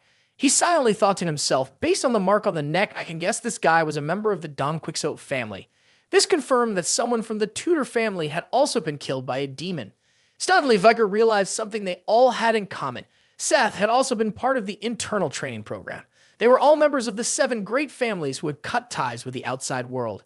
As he made the connection with the internal training program, Viker was struck with the sudden memory of another person, someone close to him, who had also been part of that training. That day, as soon as Viker returned and met the triplet sisters of the Morg family, he immediately asked about Camus. He was told that she had just started internal training. However, following Uncle Adolph's orders, she had stopped and joined the Hall of Darkness, completely focusing on studying magic. These words suddenly resurfaced in Viker's mind, sending a chill down his spine. He gasped, "No way. Please don't say it's her." Suddenly, a spark ignited, snapping Viker back to reality. He quickly backed away, shielding Dolores. In that moment, a large fireball shot straight toward him and the Saint.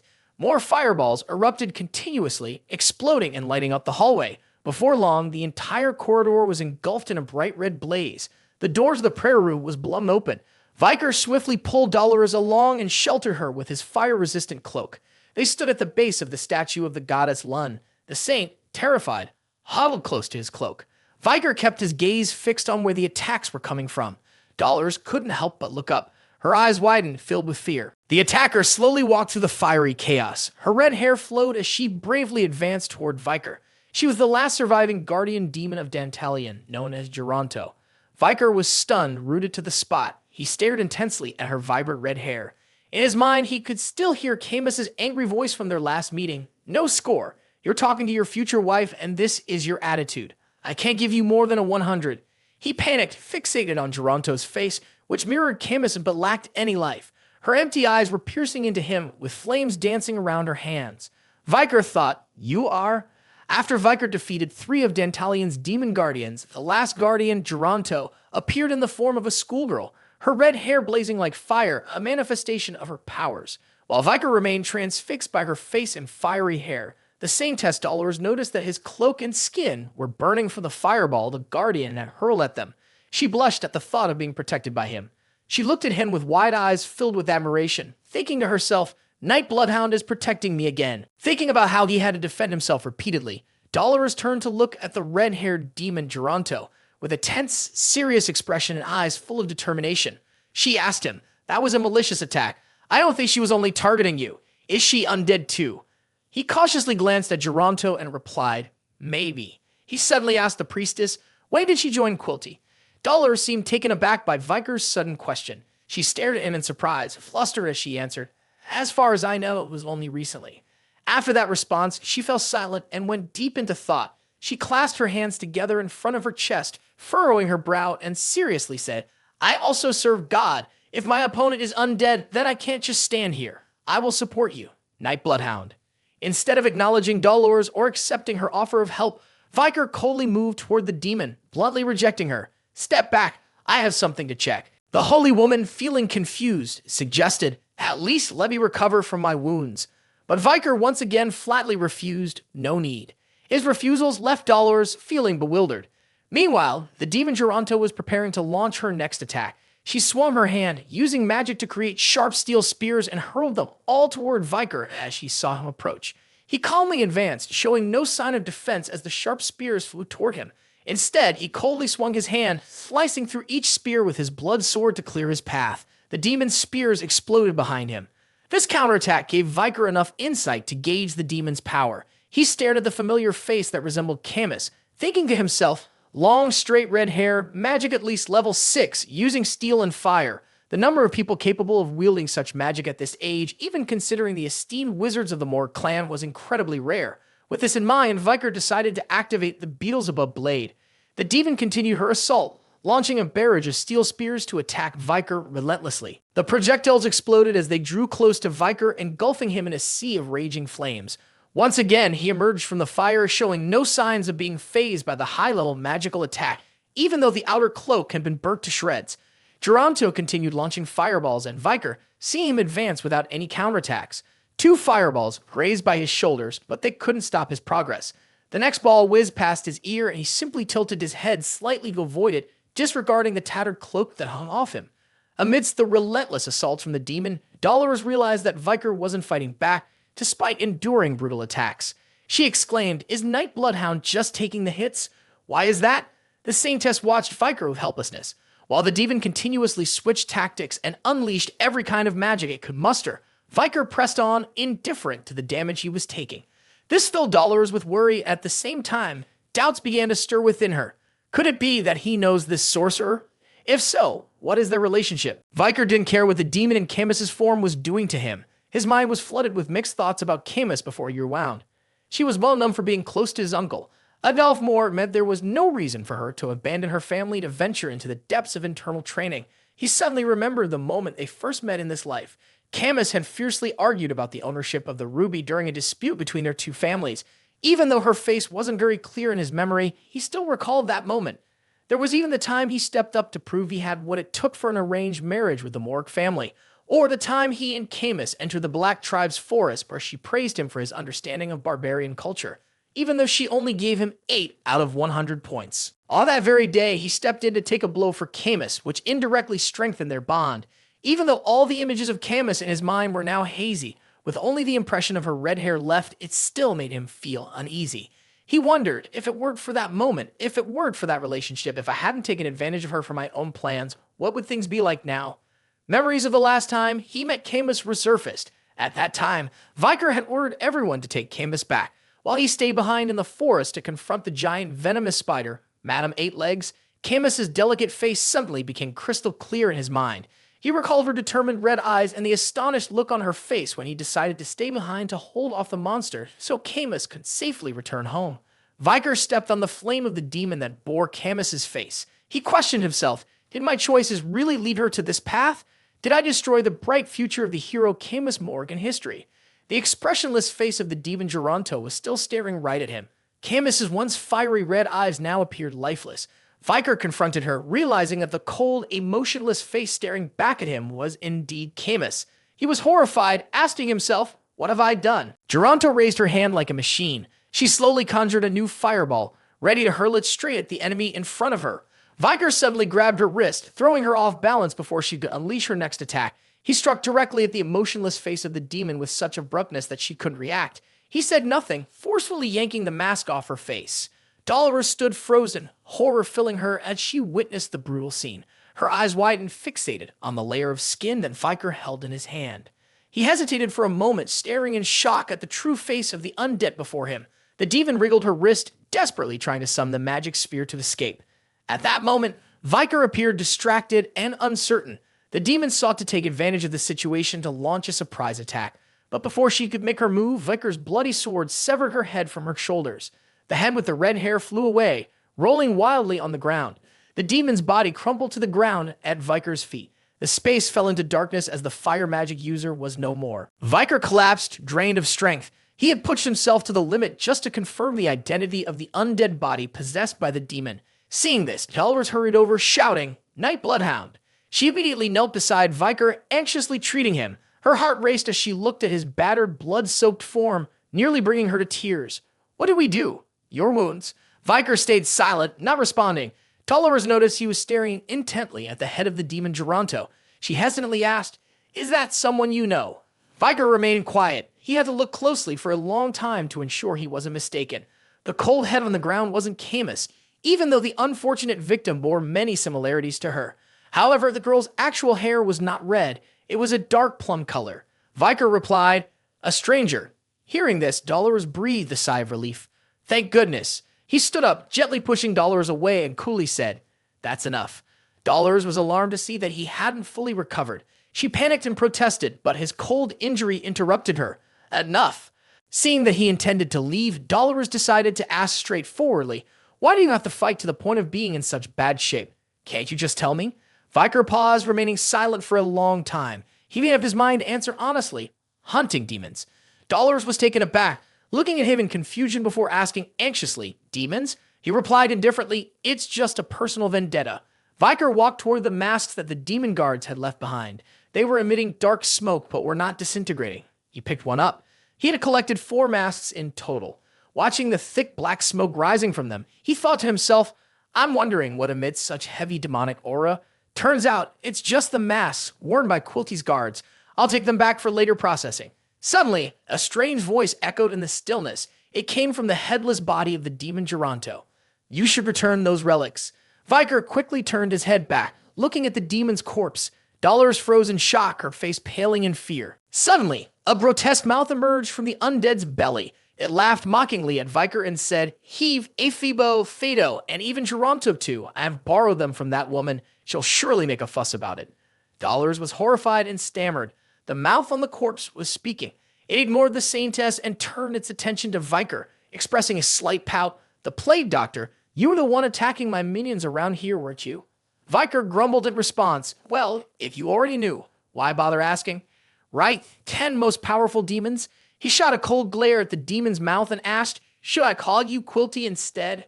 Dollars gasped. Quilty.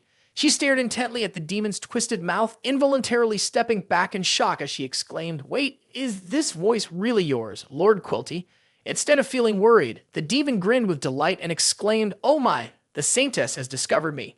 It flashed a wicked grin and hissed, but that's even better. In the dark, cold corridor, the voice of the demon echoed in the air like a message from the void. I suppose it's time to let go of that identity. After all, the Saintess has figured me out. I've been avoiding her to keep humanity from raising their guard, but now I have a reason to act divine. This news was a shock for someone as upright as the Saintess. She never expected that someone from her family who worshipped the divine would turn out to be a demon in disguise. Her body trembled with humiliation and anger. She muttered in disbelief. Lord Quilty is a demon. In contrast to her disappointment and humiliation, the demon Dentalian seemed to be relishing every moment. He smirked and continued to taunt her. Yes, that's right. It's time for me to strip away your facade. Keep that horrified expression on your face, will you? Dollars didn't respond. She brought her hands together in prayer, bowing her head as she began to chant. May the light guide me, the fire of my life. Her eyes widened as she stared at the demon perched on the corpse of the undead, continuing to recite her prayer loudly. My sin, my heart, may evil bear the punishment 100,000 times over. Dollars' body began to radiate with a shining glow. She shouted the final words, Holy light. Instantly, a massive column of light shot down from the sky, striking the corpse inhabited by the demon Dantalion. It illuminated the dark space, and its anguished screams echoed everywhere. Under the power of the Holy Spirit, the demon cried out in despair, Holy power, no. It let out one last cry before being completely consumed by the divine light. When the radiant column faded away, all that remained on the ground was a black mark and a handful of ash from the undead's body. The corpse had been incinerated, leaving no trace of bones or flesh. Dollars was incredibly furious, glaring at the spot where the demon's body had once been. She shouted angrily, Repent in hell, demon? Dantalion suddenly appeared out of nowhere. He chuckled wickedly, licking his lips with pure excitement and hunger. He remarked, It's rare to see the Saintess with that expression. As soon as he finished speaking, a sinister beam of light shot in unexpectedly from behind, piercing through Viker's stomach, leaving Dollars in shock. She panicked and rushed to hold his slumped body, screaming in fear, Night Bloodhound. She failed to realize that the demon was completely unharmed.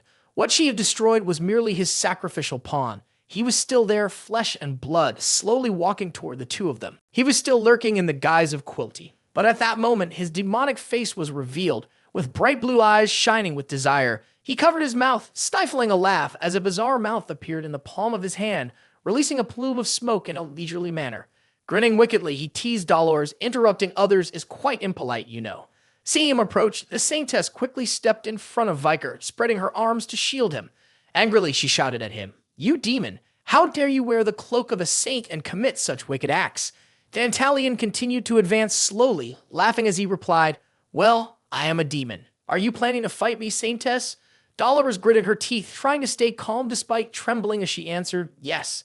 The demon didn't see her as a worthy opponent at all. He leaned in, smirking disdainfully, and mocked, You really think a young, inexperienced Saintess and almost dead swordsman can defeat me? Dollars was so terrified that tears welled up in the corners of her eyes. She tried her best to appear strong to shield Viker, but she felt utterly helpless as the demon gripped her chin, pulling her face closer to his.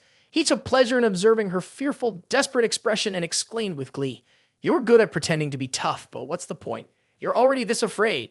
He leaned in close to Dollars, grinning widely to reveal a long, flickering tongue, as if he were preparing to savor the finest meal of his life. He squealed with excitement. This Saintess can't fool anyone with a face like this. Overwhelmed with dread, Dollars felt her body go numb. She clenched her teeth, cold sweat running down her face as the demon closed in on her. Quilty's face twisted with the excitement and perversion that Dantalion could no longer hide. He drooled, staring intensely at Dolores with wide eyes. He joyfully hissed, "Finally, the Saintess's face is in my grasp." Suddenly, a fist shot up, driving a sharpened skewer straight into Dantalion's chin, leaving him stunned and speechless. Dolores jumped and turned to look when she saw Viker standing up. He pulled her closer and slowly spoke to the demon. "I've been following you all this time, and now I finally understand." He stared at the demon, who was motionless on the blade of his sword, speaking to him with undisguised disdain. "You're so cowardly that you'd easily sacrifice your subordinates. You're a chicken who won't fight unless you see me injured."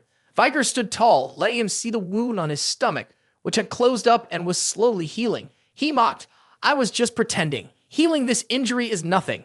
He glared at the demon with a cold gaze filled with killing intent and asked mockingly, "So how do you like my performance, 10 most powerful demons?" The demon's eyes rolled back, and Viker could see the tiny blood vessels bursting in his eyes. Suddenly, the demon glanced at him, its green pupils flashing with a chilling, cunning look. It tilted its head, grating its teeth to reveal a fury boiling beneath its thin skin, etched clearly on its veins. The demon sneered and hissed, "I am Lord Dantalion, you little trickster." Dolores was so terrified that her eyes widened in shock as she saw the demon unharmed after Viker's lethal strike. Her face went pale. She stared at the demon suspended on the tip of Viker's sword, still able to laugh and speak, and fearfully exclaimed, "You pierced its head, and it's still alive." Viker stayed silent. He already knew that these demons weren't easy to kill. He looked at the demon glaring at him with a smug grin and a playful tone, thinking he's Dantalion, so the 10 most powerful demons isn't just a title. The demon, noticing Viker's silence, taunted him, "So you're the one who killed Andromalius." Suddenly, Quilty's body tore open. Another face appeared, smirking and pretending to sigh dramatically. "I got the face of a priest, and now I can't even use it anymore." Viker paused as he realized the demon's movements. Suddenly, a new body emerged from Quilty's lifeless form. The demon Dantalion had transformed into a young girl, as if it had slithered out of Quilty's soulless body, like a snake shedding its skin to grow. He burst into laughter, adding a mocking explanation. "I pretended to be innocent and collected the faces of humanity. Because of that, I have seized the memories and lives of humankind." Dantalion was now in another body. He glanced at Viker, disdainfully pushing the corpse aside, and smirked defiantly. "The one you just killed was only Quilty Lun Indulgentia. That's just one of the many faces I possess as Dantalion. Unless you kill all of these humans, you cannot kill me." Viker charged forward immediately, gripping the Beelzebub sword. He lunged straight at Dantalion and coldly declared, "Then I will kill them all, just as you said." He didn't say anything more, brutally driving the tip of his sword through the stomach of the new body that the demon inhabited. Dolores, standing behind him, gasped in shock as the girl's body let out a pained groan. "Help me." The girl cried, looking directly at Viker, sobbing in agony. "I don't want to die. Why are you doing this to me?" Blood spilled from the girl's mouth. She trembled in fear as she whispered, "Please, spare me." But Viker ignored her plea. He drew his sword, and her body crumpled to the ground in horror, witnessed by Dolores. The girl's still body lay motionless on the ground, yet strange noises began to come from it. Suddenly, another figure tore its way out of her corpse, rising up from what was left of her. Dolores stood frozen in disbelief, unable to react as a man emerged from the girl's body. He looked dazed, glancing at Viker in shock, stammering, Where am I?" The man scanned his surroundings with a confused expression, scratching his head and desperately explaining, "I was just buying some pastries that my daughter likes on my way home." Viker swiftly decapitated the next body. Frustrated, he let out a harsh, arrogant yell. As the headless corpse fell, another figure appeared. It was a boy. Viker silently observed as the child cried out loudly. The boy stood firmly in front of him, his voice a mix of fear and accusation as he shouted, "You're really rude." Viker had been ready to strike again, but hesitated. The boy rubbed his eyes and pouted without stopping. "I didn't do anything wrong. Why are you bullying me?" Viker didn't attack, but he coldly interrupted. "You can stop acting now." The boy froze immediately. Viker knew well that this kid was just another vessel for the demon Dantalion hiding inside. The memory of his encounter with Andromalius had taught him a valuable lesson. Demons would not stop manipulating the psychology of those around them to wriggle out of death. Back then, when Andromalius was inside Viker's second brother Seth, he had used that familiar face to pretend to cry and beg for mercy, trying to trick both Viker and Osiris. Viker raised his Beelzebub sword, glaring at the demon Dantalion, ready to face him. "Thanks to your friend, I'm immune to those tricks now." The demon realized he couldn't deceive Viker. He immediately changed his expression, looking at him with eerie green eyes and a wide grin of amusement. "Oh, really?" He suddenly pointed his finger at Viker, shooting something toward him, and asked with delight, "How about this?" Viker flinched when the demon shot something straight into his wrist. He didn't have time to react and hesitated as the demon hid in the form of a child. However, when he was attacked, he decisively severed the demon's head.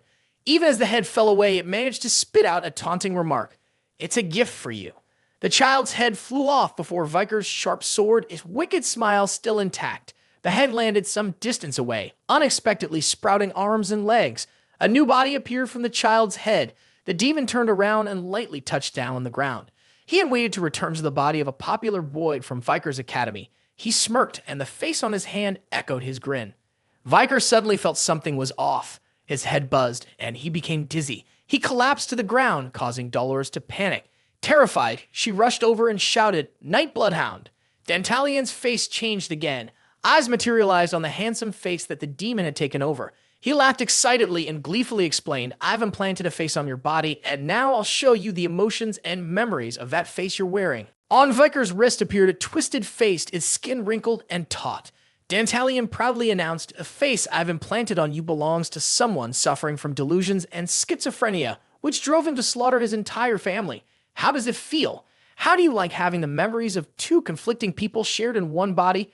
Your memories and his negative emotions will mix together, and your awareness will start to blur." Viker could also feel the effects from the body that the demon had embedded in him. He witnessed the horrific memories of that schizophrenic, the brutal scenes of him murdering his own family. Now, it felt as if the man was screaming and urging chaos within him, disrupting his mind and forcing him to struggle against the madness. His eyes bulged and his nerves felt like they were about to snap as thousands of vengeful thoughts screamed in his head, waiting to tear him apart from the inside. Dantalian suddenly froze, raising an eyebrow at Viker in astonishment and shock, letting out a gasp. Viker cut off his own arm, and the tremors inside him stopped. Dolores gasped at the sight of his severed arm lying on the ground. Terrified, she stammered, "Your arm." But Viker quickly reassured her, "I'm fine." Right before Dolores' eyes, Viker's severed arm began to regenerate. Flesh and skin twisted together like a whirlwind. Viker calmly explained, "I might be facing a demon, but that doesn't mean I'm an ordinary human." As soon as he finished speaking, his arm grew back, whole and fresh as if nothing had happened. This left Dantalian genuinely stunned. He rubbed his chin and nodded in admiration, saying, "Now I understand why Andromalius was defeated." He stared at the blood-red sword, Beelzebub, on Viker's arm, watching the dark aura dance around the blade. He thought to himself, a sword filled with demonic energy. That must be Beelzebub, and the awakened sword energy belongs to a high-level swordsman. Dantalian smirked, remaining quite relaxed and amused. Facing an opponent as formidable as him is a bit challenging. If that's the case, then... He raised his hand, the twisted fingers containing a few distorted faces. His index finger had changed. Viker got into a defensive stance when he saw the demon preparing to strike. However, instead of attacking Viker, the demon redirected his aim, pointing his wicked finger straight at Dolores. Viker reacted quickly. He deflected the initial attack just as it was about to hit the priestess. The demon grinned wickedly, realizing his calculation was correct. He arrogantly taunted, "I knew you protect the priestess, so to put it simply, you have a weakness right next to you." Without hesitation, he launched a series of attacks towards the priestess. Dolores noticed that Viker had to risk himself to shield her. In a panic, she shouted, "Don't worry about me, just defeat him." But all she received in response was a blunt reply from him, "No." He firmly stated, "I cannot afford to lose a key hero like you." Viker's response left Dolores stunned. She realized he placed great value on her. She swallowed hard, her cheeks involuntarily flushing a bit. Seeing Viker struggling to defend himself without being able to fight back, Dolores felt helpless. Right now, she lacked the skills and experience to battle. An overwhelming feeling of guilt arose in her heart, prompting her to ask herself, this battle is so brutal and crazy. Night Bloodhound is fighting alone. Will he always be this isolated in the future? Dolores anxiously clasped her hands in front of her chest. At this moment, her abilities were still limited, and she felt too inexperienced for such harsh battles. But she had a thought, I need to pull myself together. Yet she asked herself, I'm so scared right now, I can't stop shaking. But I know I have to help Night Bloodhound. Dolores summoned her courage and determination. She clasped her hands together again, preparing a prayer. However, before she could do anything, something shapeless dropped down right in front of her. Dolores opened her eyes wide and stared at it. It was a crumbled piece of flesh with no clear form, just two trembling eyes filled with tears and quivering lips whispering, "Sister." Immediately, Quilty's distorted and grotesque face flashed in Dolores' mind, sending chills down her spine. All the prayers she had been preparing vanished in an instant. Dollars froze as she remembered the first demon she ever had to face in her life. Cold sweat poured down Dollars, leaving her terrified. She was stunned, her eyes widened as she stared at the shapeless piece of meat. Her lips trembled as she stammered, "I." Dantalion erupted in laughter as he realized his psychological tactic had successfully prevented the inexperienced Saintess from intervening. He grinned mockingly, relishing the moment that was too easy. Then, without hesitation, he raised his hand. One side of his arm transformed into grotesque tentacles, filled with countless tormented faces. He shot those monstrous tentacles at Viker, accompanied by a smug laugh and a declaration, "Just implanting one face causes enough pain. Now I'm curious to see what happens if I plant 100 faces with all kinds of emotions into you." Viker raised his sword, bracing himself to face the oncoming tentacles filled with suffering faces. He held his sword proudly in front of him, his demeanor cold and resolute, and replied, "I just need to cut them all down." Viker finished speaking and delivered brutal slashes at the writhing tentacles. Hundreds of faces burst free from the claws, flying away, but Dant didn't flinch. He kept producing new tentacles and sent them toward Viker. He laughed arrogantly, saying, "Do you think you can slash thousands of faces?" Viker didn't respond. He focused on each consecutive strike, breaking through them all. However, amidst the painful faces rushing toward him, one face paralyzed his body. It was a familiar face, one Viker instantly recognized. He gasped, "That face." Memories of the past few days flooded back to him. The shy little girl from the orphanage had placed a flower crown on his head, quietly sitting next to him under the sunny tree, her innocent, radiant smile. Now that smile was gone, replaced by a blank face with wide, staring eyes fixated on Viker among the other distorted and anguished faces claimed by the demon. Viker stood in shock, his eyes filled with embarrassment. The tentacles of the tormented faces enveloped Viker and Dollars as Viker lowered his sword. They surged like devious waves, continuously crashing forward like a whirlwind. They shrieked and roared, slithering toward Viker like enormous serpents, ready to swallow him whole. Viker felt as if he were suspended in a dark, silent space. Just after he and the Saintess Dollars were engulfed in the storm, the image of the demon Dantalion flickered in his mind. Even so, his eyes remained wide open, observing with a gaze filled with determination and murderous intent. In an instant, he found himself in a dark, endless cellar where rows of people sat curled up, their heads bowed in despair. Beneath his feet, thick, murky water flowed swiftly. He gazed at the somber group of people in the cellar and thought to himself, "The only thing I remember is being consumed by Dantalion's power. Is this place inside his realm?" It wasn't hard for him to recognize that the long line of people before him were the victims of this demon. He frowned in shock, murmuring, "Have these people been absorbed by Dantalion?" Suddenly, a chilling sensation rushed down Viker's spine, accompanied by a sharp pain that made the veins in his eyes twitch, turning them a fiery red. He looked down at the murky, muddy water beneath his feet. It was not just water. It was a stream of emotions from thousands of victims, their suffering etched into every rushing current. Everything swirled around Viker, releasing a strange, eerie pressure that wrapped around his body. He stared at the crowd ahead, startled. This feeling of disgust was just like when Dantalion had implanted his face onto Viker's. Their haunting memories surged in his mind, much like when Viker had to battle the terrifying memories of a split personality fighting for control in him earlier. Now, a flood of horrifying memories from hundreds of people here rushed into his consciousness. All of them were painful memories tinged with the scent of blood. In front of Viker was a child from an orphanage. The boy's continuous cries echoed in Viker's ears. "It doesn't hurt too much, please stop." Viker stepped closer and gently placed his hand on the boy's head. His own arm was starting to show signs of cracking. He silently rubbed the boy's head as a way to comfort him. The moans began to fade away. Viker suddenly remembered a familiar face he had seen right before being overwhelmed by the demon's attack. It was the emotionless face of the girl Peri. He thought to himself, if these are Dantalion's victims, then she must be among them. He looked up. His gaze fell upon the long line of people stretched out in the dark basement. There were too many children in this crowd. The kids wouldn't stop crying, saying things like, "I'm so scared, I'm so tired." These children were not really shedding tears, displaying no emotions, doing nothing but sitting silently with their faces hidden between their knees. If the cries continued to echo, "I want to die, I hate this place, I don't want to live anymore." St. Dollars was also pulled into this space along with Viker. Now she stood frozen in front of the long line of innocent orphans in the church, hearing their heart-wrenching sighs and mournful cries. "Get out, stop smiling, go away. It's terrifying, it's awful, it's painful, I'm so tired." These things were overwhelming for the Saintess. She collapsed to the ground, crying out in despair. This was the bitterness of the vengeful souls consumed by the demon. From behind her, The demon Dantalian approached leisurely, delighted by the Saintess's apparent hopelessness. With a gleeful tone, he asked, "What do you think, Saintess? This is the collection of human souls I have absorbed so far." The demon revealed his true form, his grotesque head resembling a bizarre clown with a face that split in two. He stood before a desperate Saintess, grinning widely and proudly declared, "This is my finest work.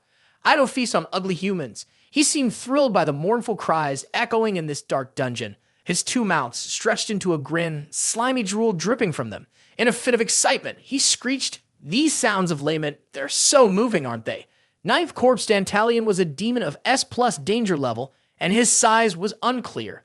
He emerged from deep within the gates of abyssal earth. Known as the Ninth Corpse, he was a natural enemy of humans, and being both invulnerable and immortal, counted it as one of the 10 disasters. Dollars now understood how brutal and strong the demon Viker was. She bowed her head and a choked voice spoke. "Even children in the orphanage are not safe from your cruelty. How can you be so weak?" The demon replied indifferently, "I eat to live. Do I really need a reason?" He suddenly paused, reached into his coat pocket, and gleefully continued, "And I'm not even committing a crime because I have a pardon." With that statement, Dantalian pulled out the glowing pardon that the Lund Quo Vadis family had given him while he was masquerading as Principal Quilty.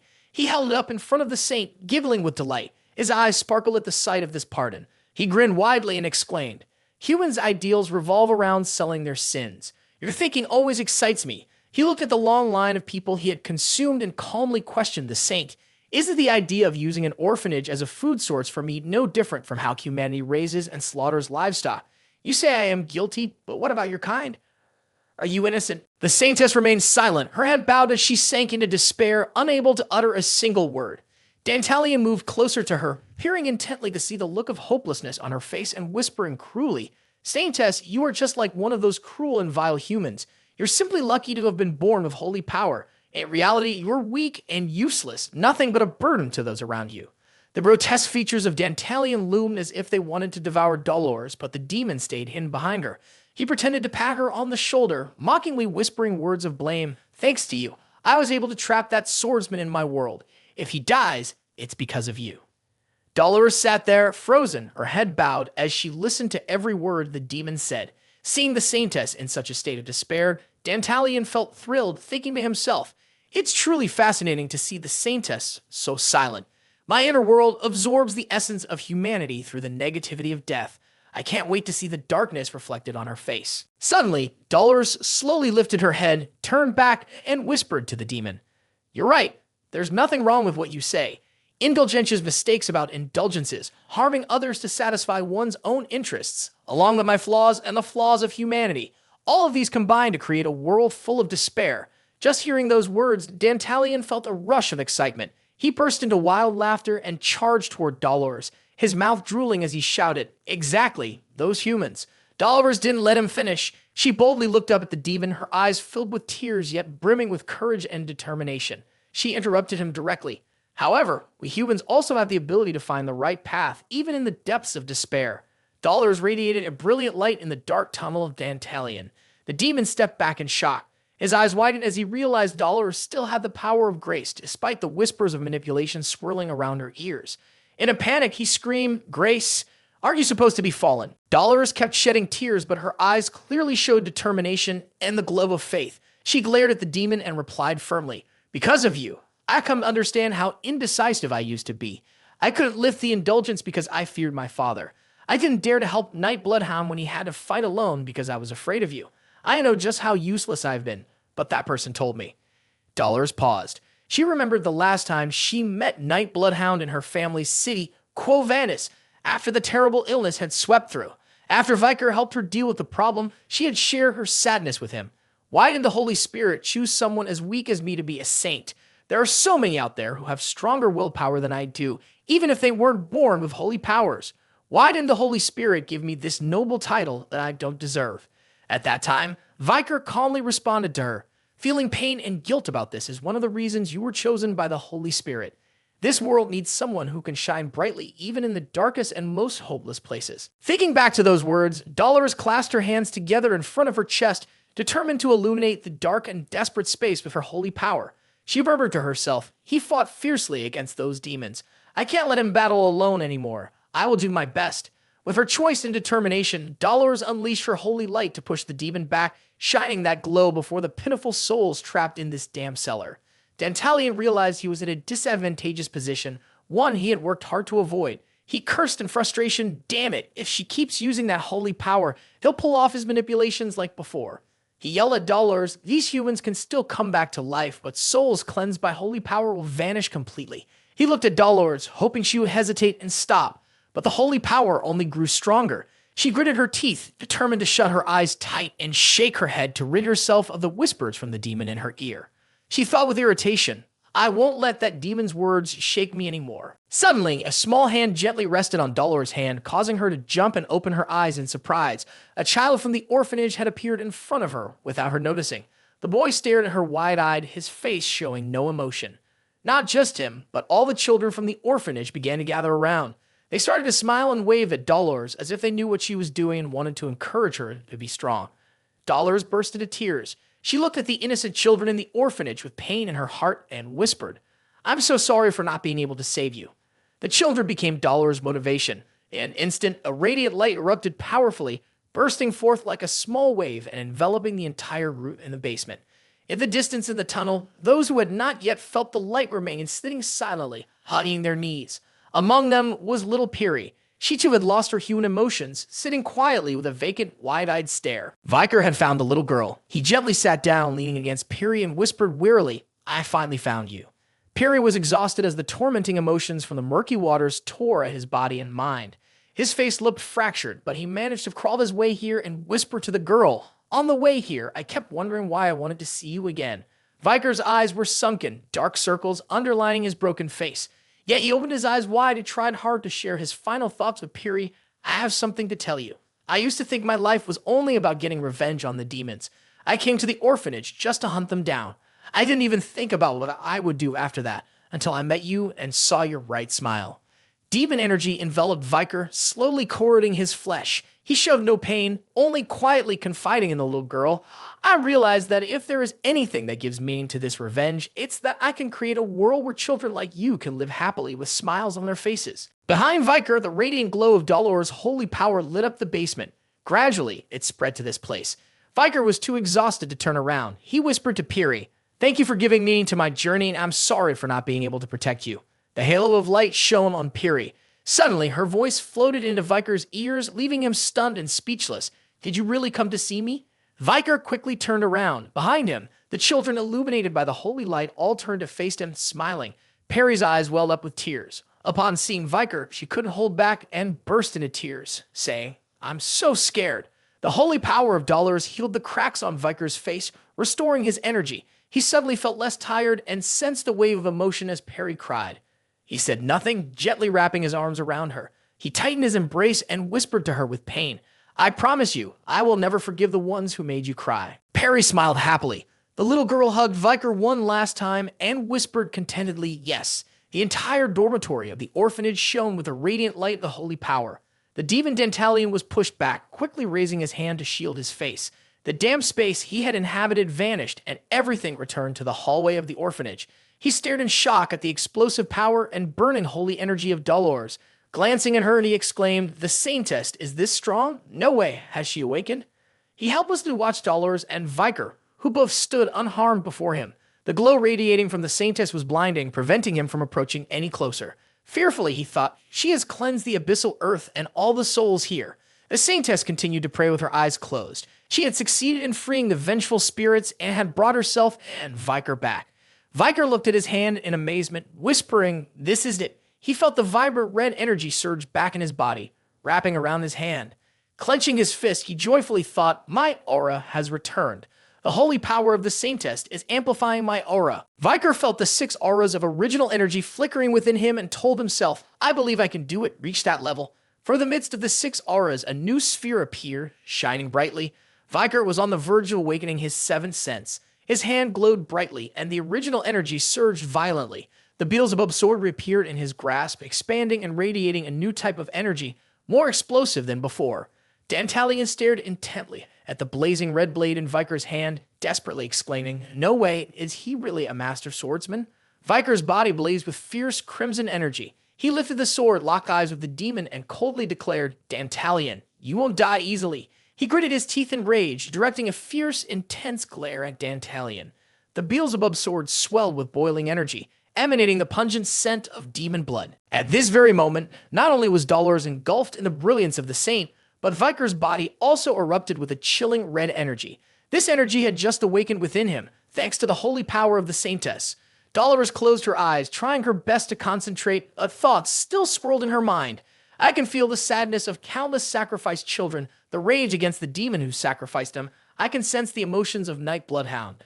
The Saintess suddenly recalled a past event. The Pope had once told her that a Saintess could awaken when she'd encountered a kindred spirit.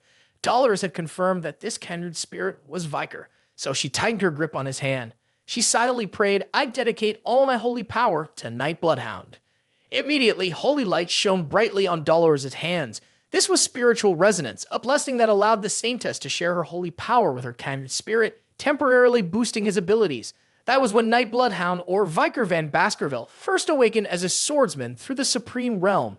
The vital energy surged, enveloping him and making the blade Beelzebub become translucent. As the demon Dantalion sensed this presence, he instinctively stepped back, stunned as he exclaimed, "A swordsman!" He began to feel uneasy, sweat pouring down his face. He worried about a few individuals, particularly Hugo le Baskerville. In disbelief, he thought to himself, only a few humans can reach that level. The ones I need to be wary of are just the heads of the 7 great families who are all swordsmen. He looked up at Viker in shock, saying, "This kid has already reached the level of a swordsman?" Before he could voice his thoughts, the image of Viker suddenly flipped upside down in front of him. Dantalion froze, panicking as he mumbled, "Why is everything suddenly upside down?" He failed to realize that in the blink of an eye, Viker had severed his head from his body with the incredibly sharp blade Beelzebub. Viker's strike was so powerful that with a single swing of his sword, Dantalion's body was ripped apart into countless pieces.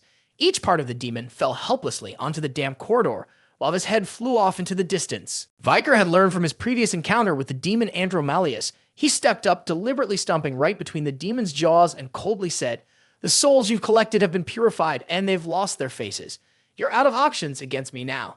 He stared intensely at the demon, not bothering to hide his murderous intent, and hissed, "You should be afraid of me, Dantalion."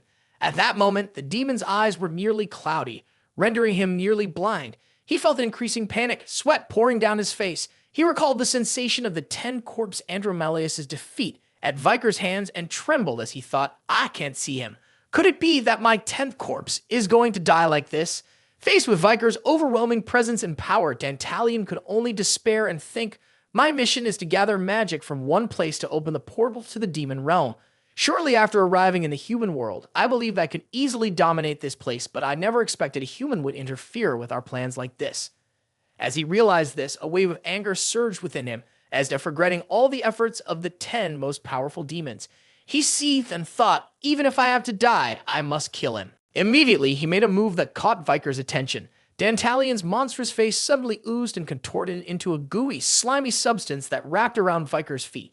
He shouted, asking, "Why do you think I don't have a face anymore?"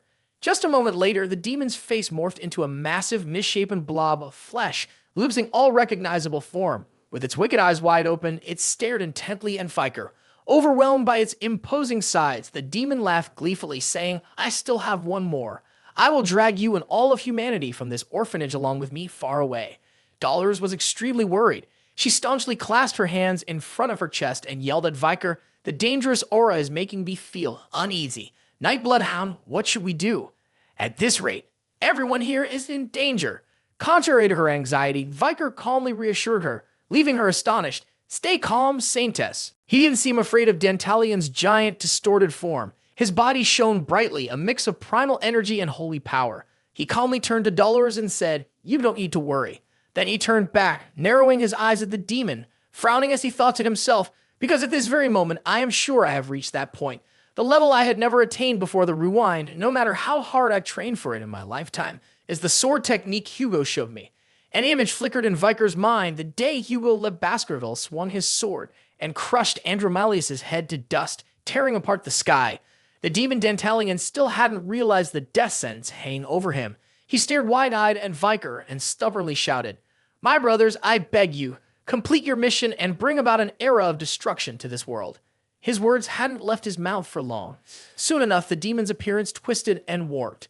Viker said nothing, coldly unleashing a strike with a sword technique that until now only Hugo had mastered. He replicated it perfectly. In the dark of night, a line sliced through the orphanage tent, splitting it in two. The sword technique erupted with a thunderous roar, shooting straight up into the sky. The shockwave hit like a seismic tremor, jolting the entire group of volunteers at the academy from their deep slumber. From the girls to the boys, they sprang out of bed in a panic, screaming in confusion. What was that? An earthquake. Dolores' divine power had faded. Her mission was complete. As she opened her eyes, the scene before her left her speechless. The entire rooftop of the orphanage dormitory had been ripped in half, allowing the moonlight to flood the chaotic hallway in front of her. Viker the demon had been obliterated.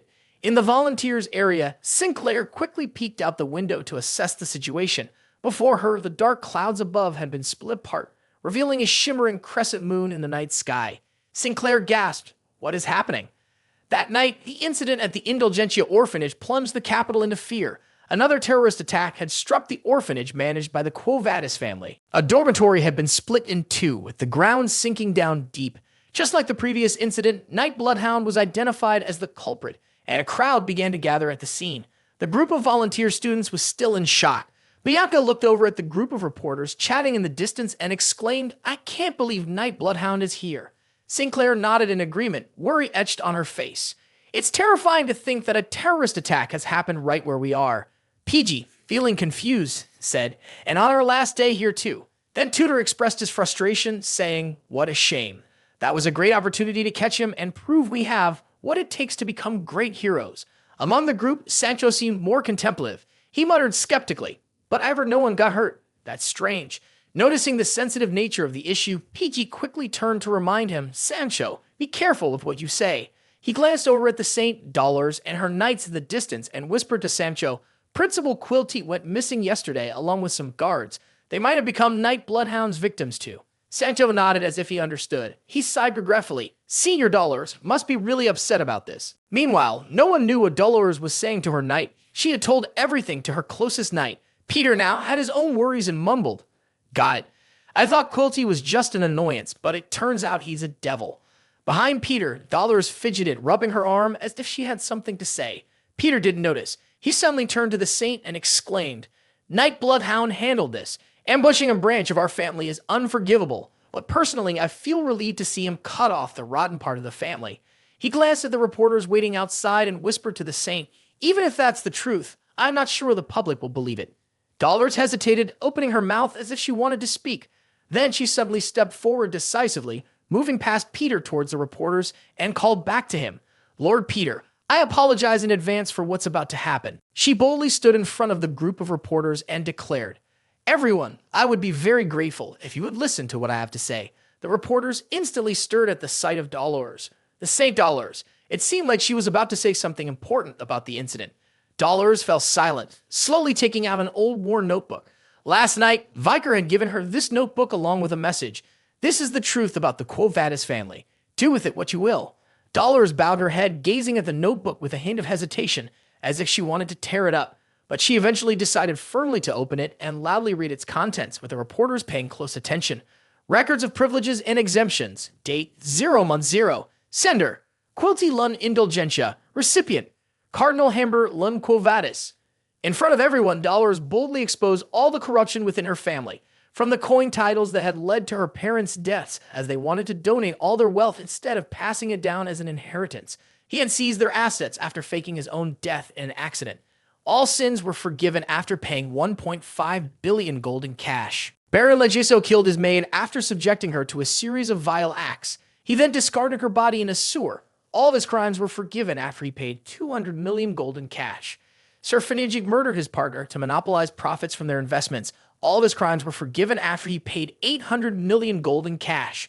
After Dolores' revelations, the reporters looked at each other in shock and whispered, "Are they really selling indulgences for those monsters? Is there any regulation regarding these pardons?" Cardinal Hamburger and Principal Quilty could never commit such evil acts, yet the saint herself had spoken out.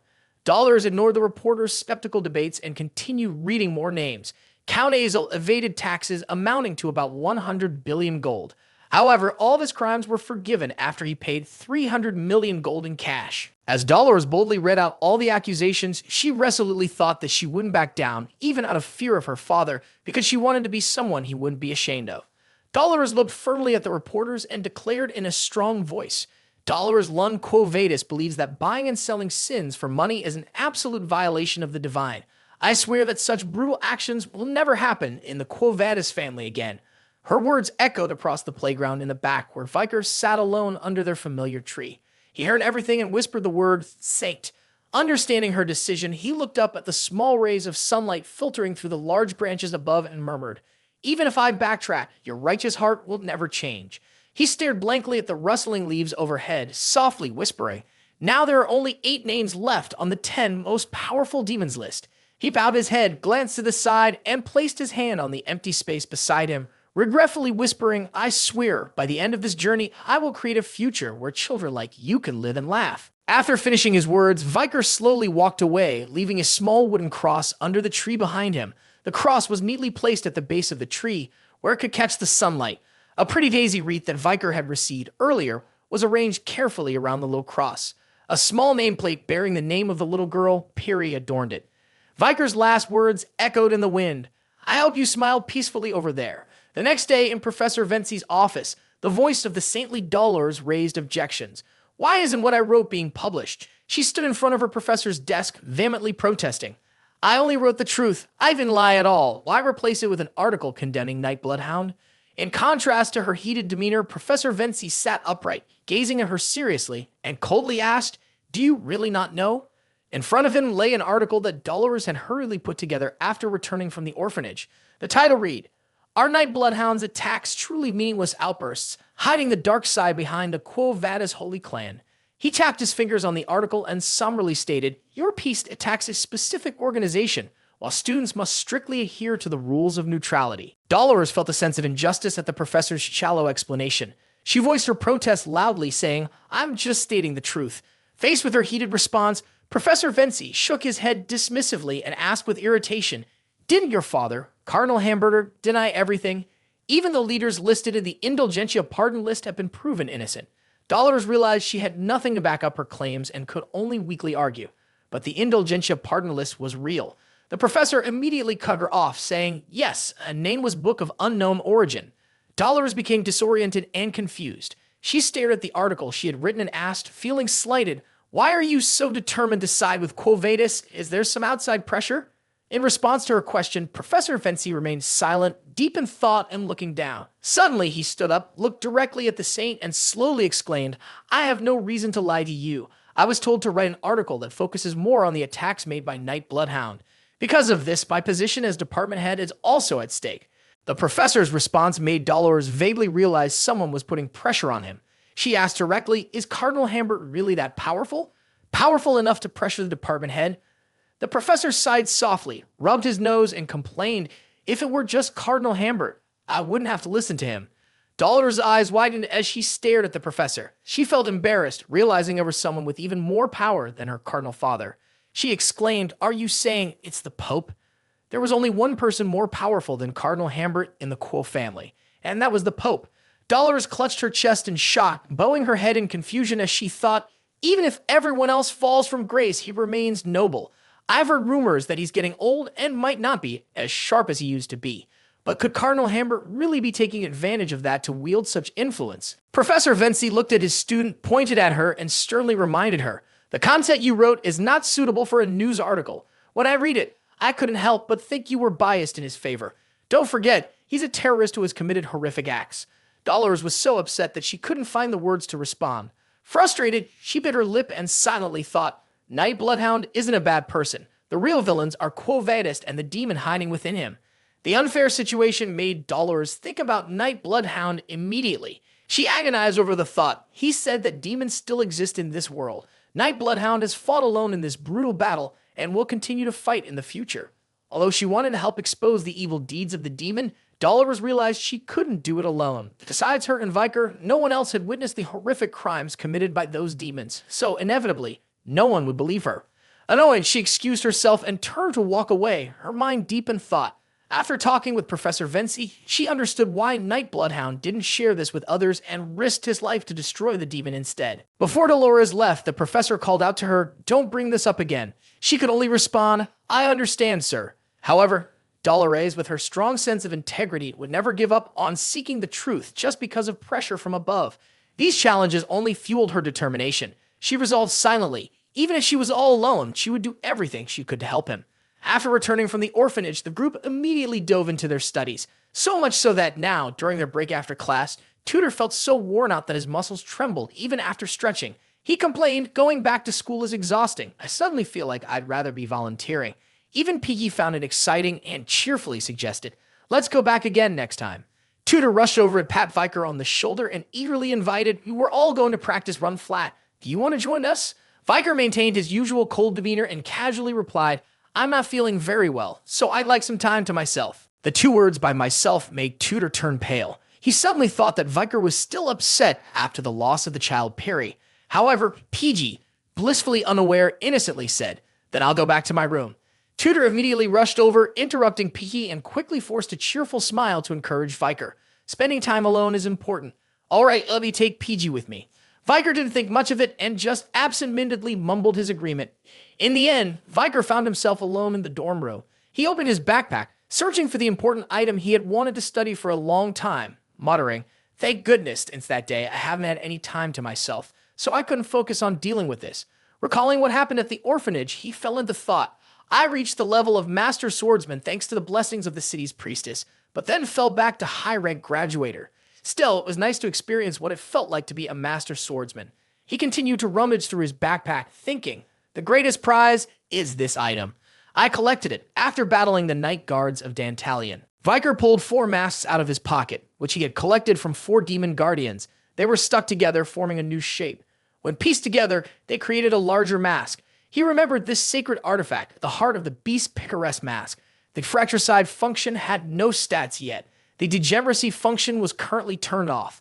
Looking at the newly formed mask that resembled a wolf's head, Viker thought, "I can't believe I have obtained a holy artifact on par with the demon sword Beelzebub." He recalled seeing this mask in the encyclopedia before the rewind, a mask that gained power the more people it killed. The same tribe would grow stronger the more they killed, and it also had extraordinary levels of regeneration and magic reserve. Viker took off his glasses, picked up the new mask, and thought to himself, "Let's try wearing it. It seems like it has a side effect." As soon as he put the mask on, Viker immediately felt a change within his body. He felt 6 bright red energy points, and his body reignite. He was surprised and thought to himself, "My strength and energy were completely drained after the battle with Dantalion. Now they're back all of a sudden." Unlike the regeneration of the marsh salamander, which focused only on restoring severed limbs, this one was reviving both his stamina and endurance.